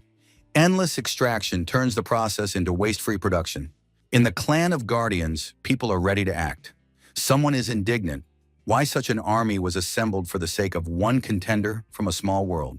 But the outraged are reminded that 1 strong elder died, and Tuk, being a master of the earthly level, barely escaped with his life. The challenger is incredibly strong. 100-star masters who have not passed the martial arts test are considered to be of the half-earth level. The half-earth level consists of 3 stages. The stages are awarded after defeating the spirit beasts guarding the first 3 temples. Those who reach the 4th temple and pass the test are of the earthly level. In the same way, the earthly level is divided into stages. The returned guardian Tuk is a master of the earthly level of the 4th stage and an elder of the 7th stage. The elder is informed that 3,100 people have been gathered. He himself will remain in anticipation of an attack by a neighboring clan and appoints his assistant gun to command. The Guardians prioritize killing the challenger over possible attacks from short-sighted neighbors. The first group of Guardians line up at the teleport pad with activation stones, but nothing happens. The Elder realizes that the portals between their village and Taiyu are now disconnected. The winged wolf opened its toothy mouth. The system reports that the palace on the 2nd level can be entered without hindrance. Thanks to Julia's talent, Frank achieved the maximum with the improvement of his characteristics. Julia helped not only with alchemy, but also sorted out all the current issues that arose, allowing Chin to fully concentrate. There is a crowd again in the 2nd level temple. The robot reports that the number of candidates is at its maximum, and universal duels can begin. Under the feet of the candidates is a huge portal that can transport them to any place in the world. To use it, you need a universal stone. But to get this stone, you have to fight and take it from the enemy. Each contender is given 3 stones. The winner of the duel gets all the stones of his opponent. The one who collects the most stones becomes the winner and gets the organizer's secret prize. One of the contenders does not want to participate and asks if he can give up the stones and just leave. The robot confirms that this is possible, but the applicant will die. The would-be refuser feels as if hundreds of swords are piercing his body. No one expected the smiling robot to be so strong. The robot asks to confirm its participation in the competition. The system itself selects opponents based on personal data. Colored spotlights are turned on. The robot announces that the first battle of the Universal Stones competition will begin soon. He introduces the participants. Harry from the Middle World Vaucluse will fight Frank from the small world of Blue Star. The opponents only see each other's level. The stands are full of spectators. There are 10 seconds to place a bet.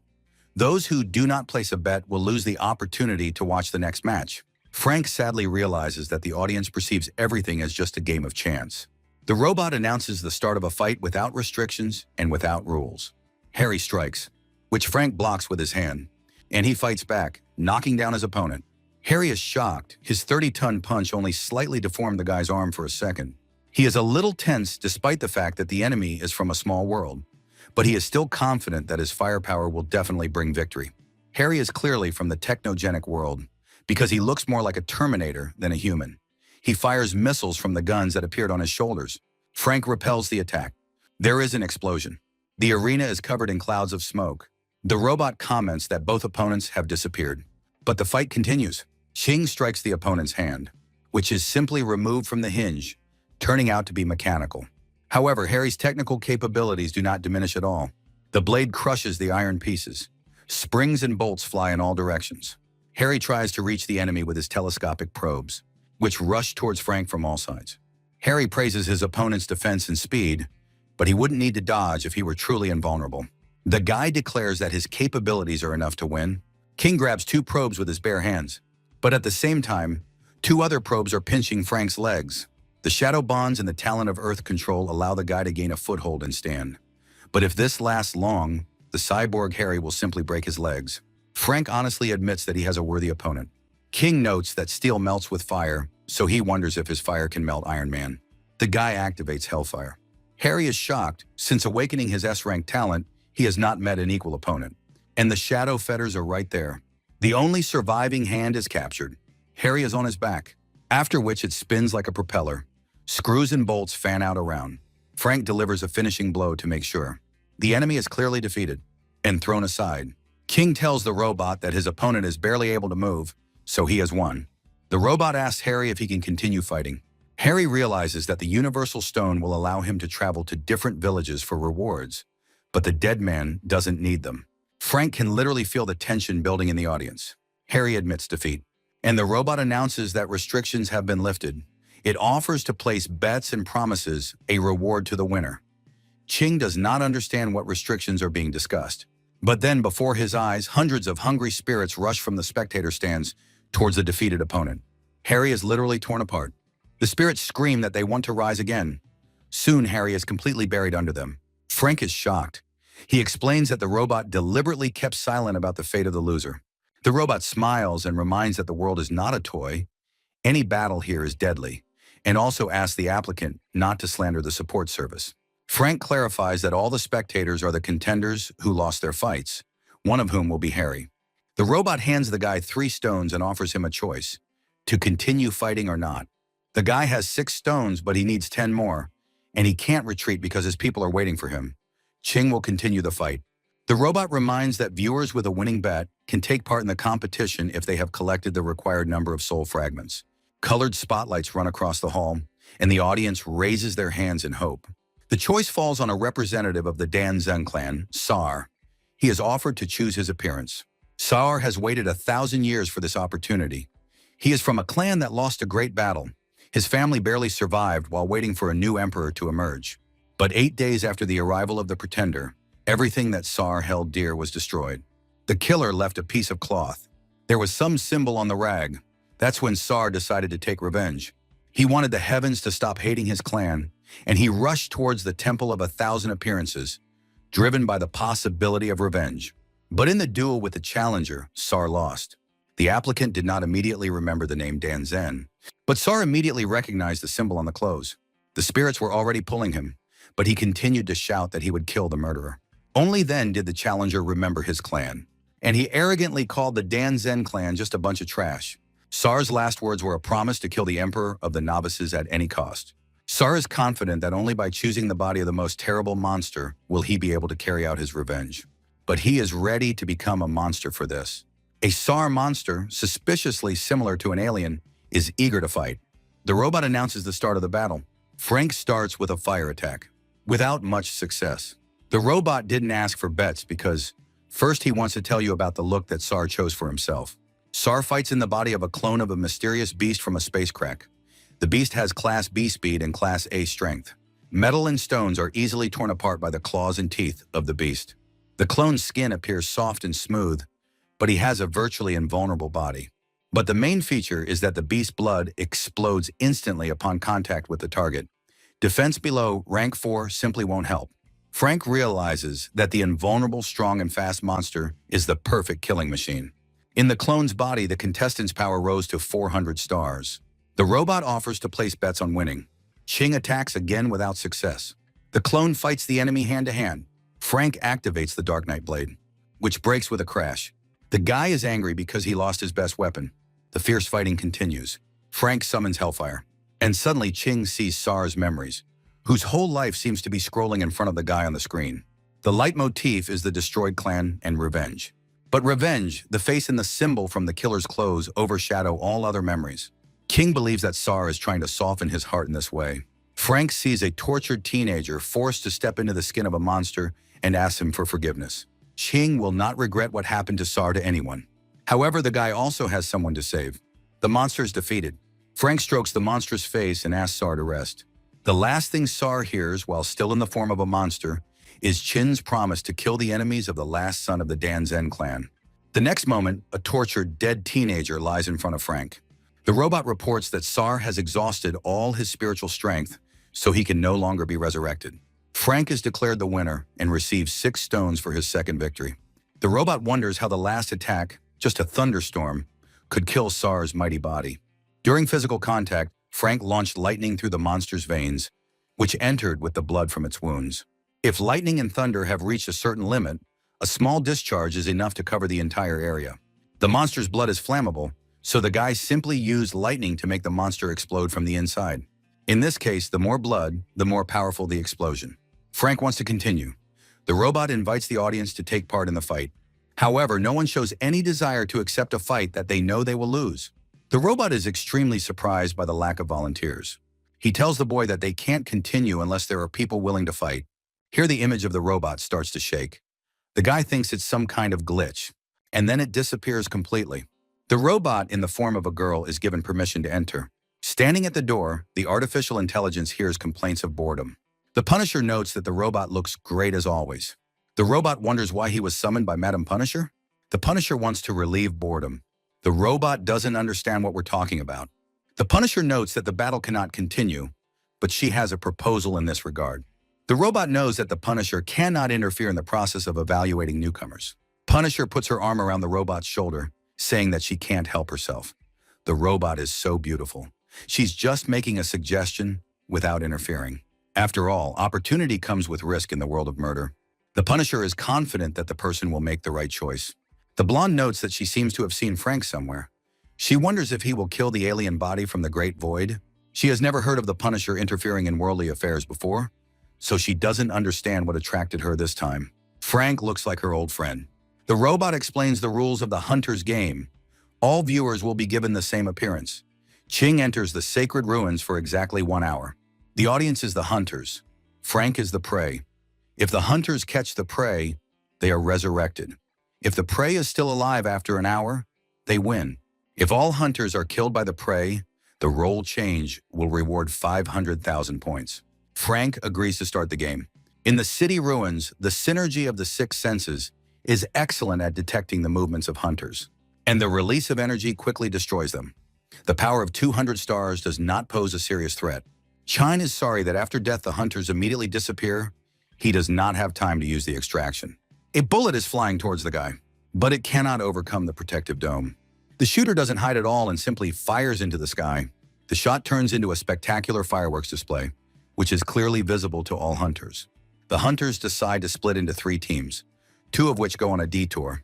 There is only 1 target, so the hunters are confident that their chances are better, although it is unclear how the heavenly law allows such unfair play. However, the hunters have no doubt that the target will demonstrate much greater power than in the 2 previous battles. Their expectations are in line with reality. The target laughs that they walked for a long time. Here the hunters become somewhat confused. Explosions are heard from the side where the patrol group should be. Hunters are racing for another target. One of them has the Eye of Truth, which shows a man from a small world with a fighting power of 420 stars. As a result, all 3 teams gather in one place, each confident that they were chasing the true goal. However, during the chase, 2 teams heard strange sounds. It was as if someone was singing a song about a tearful breakup and about love. The hunters don't understand what happened.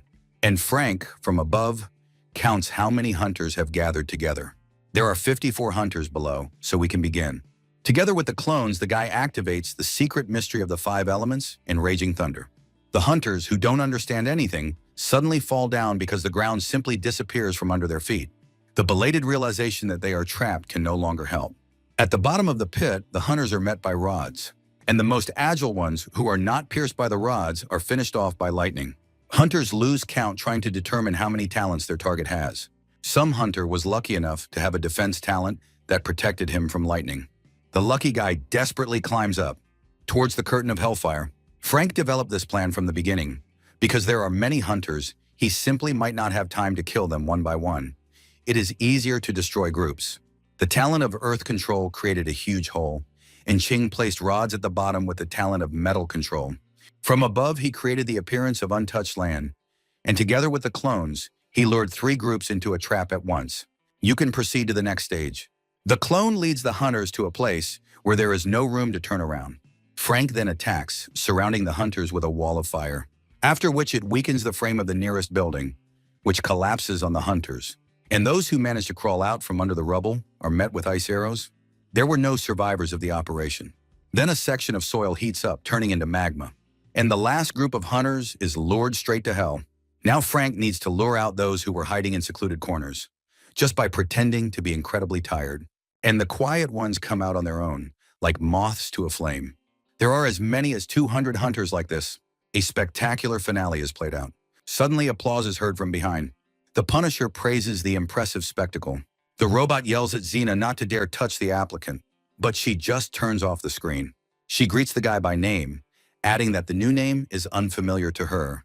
Then she introduces herself as Xena, the Punisher of Heaven, who proposed this game and the reward. The guy thinks that he should thank her for this. Xena advises against it because the offer is not selfless. According to the rules of heaven, the Punisher is not allowed to interfere with the trials of a newcomer. But the holy ruins are not controlled by heaven. Frank clarifies that everything was done in order to lure him here, voluntarily. The Punisher gets down to business. With one hit, the guy spins like a top. The counterattack only amuses Xena without causing the slightest damage. But Ching feels her blow with all his guts. The Punisher grabs him by the leg and thrashes him in all directions, like a capricious child with a boring ragdoll. At the same time, he laments how powerful Frank was before and how helpless he has become now. Xena throws the guy like a cannonball, and he overtakes him in flight, promising to kill him here today. Frank bites again. Having recovered slightly, the guy activates the talent of the 5 elements and launches a sphere like a nuclear bomb at the Punisher, sincerely hoping for success. But as a result, it slightly stains the Punisher's armor. Then Frank releases Ray. Chang is going to restrain Xena with shadow fetters and let the chick attack with golden flame. The ray rushes towards the target, activates the golden flame, and he simply cannot believe his eyes. Because the Punisher doesn't care about the flame, she simply grabs the chick in her fist. Xena reminds Lune that because of him, she became a pathetic Punisher of the heavens, endured ridicule and mockery. But for thousands of years, she endured everything, because she knew that Lung couldn't die. Xena watched the pretenders and waited for him to appear so she could kill him again. Frank sees the abuse of Ray and in rage unleashes thunder on the Punisher. This does not cause any particular harm to Xena, but Luchek was able to escape to her owner. King wonders why the thunder was relatively effective. Perhaps the Punisher is affected by elemental talents? Frank activates earth and fire. Xena laughs that the tricks that killed the hunters won't work on her. Ching adds Ice Storm. The Punisher states that those who go through the rookie stage cannot defeat her. But the guy continues attack after attack.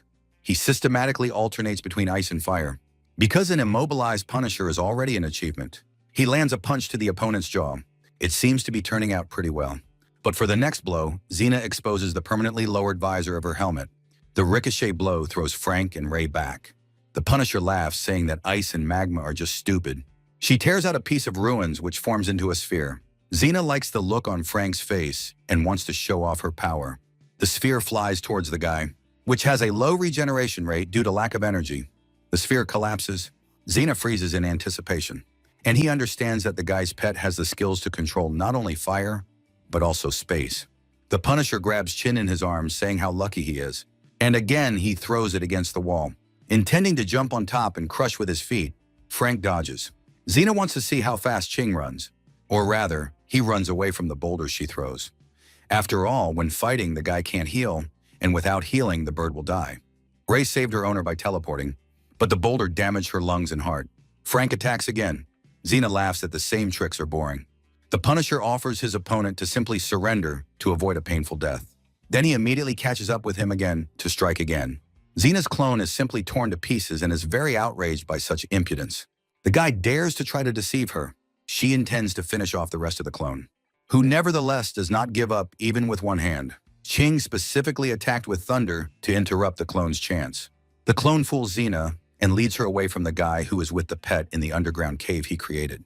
Frank gives Ray an elixir to restore his energy, and he himself takes a bottle for company. Ching feels that Xena has already killed the clones. He asks the beam to teleport them up, and off we go. Xena laughs that Frank, although he quickly came to his senses, cannot even touch her, but continues his fruitless attempts. In desperation, the guy hits his helmet. The Punisher's headdress falls to the ground with a clang. Xena laughs heartily, saying that he even knocked off her mask in search of a weak spot, but this is not it. The Punisher's eyes resemble the shutter of a camera lens. The pupil simply disappears in them. Something strange happens at this point. It's as if Frank's skin, blood vessels, flesh, and bones are being peeled away, all at once, but separately. Xena is simply euphoric at this sight. The guy bursts into something through a window opening. It seems to him that the soul was separated from the body, but not at all like during the attack of the undead in Taya. Now the sensations are much more real. Xena is right there in the window. She likes the way her fist crashes into the guy's flesh. She simply revels in the feeling of superiority. And her vision skill is best considered a last resort. Eyes have magical powers. What is blocked by the gaze ceases to function. If a blocked person tries to move, his body and soul are torn apart. Frank freezes in place. Xena adds that it's like the effect of a camera. You freeze. The photo is beautiful. You move. The photo is blurry. Chin asks Luchik to help him find the Punisher's weak points, and Xena activates the Magic Eye snapshot again. But this time the guy was standing behind her and found out that there are blind spots. True, the blind spots do not extend to the Punisher's fist. The guy is taking quite a beating. When Xena blinks, her pupil simply disappears, as if hiding inside. Frank moves away 100 meters. But the ability Magic Eye's snapshot easily gets him here. And after her, Xena's fist. So, slowly moving away, Ching tries to find out the radius of the Punisher's talent. Who is impressed by the guy's endurance and ability to bear pain? Not many can endure heartbreaks so many times. Xena gets excited and wants to find out what her opponent's limits are. She also thinks about whether to start flaying his skin off him alive, millimeter by millimeter. Frank moves away 20,000 meters. Only now is the nightmarish feeling leaving him. But the Punisher immediately teleports closer so that Ching is in her zone of destruction.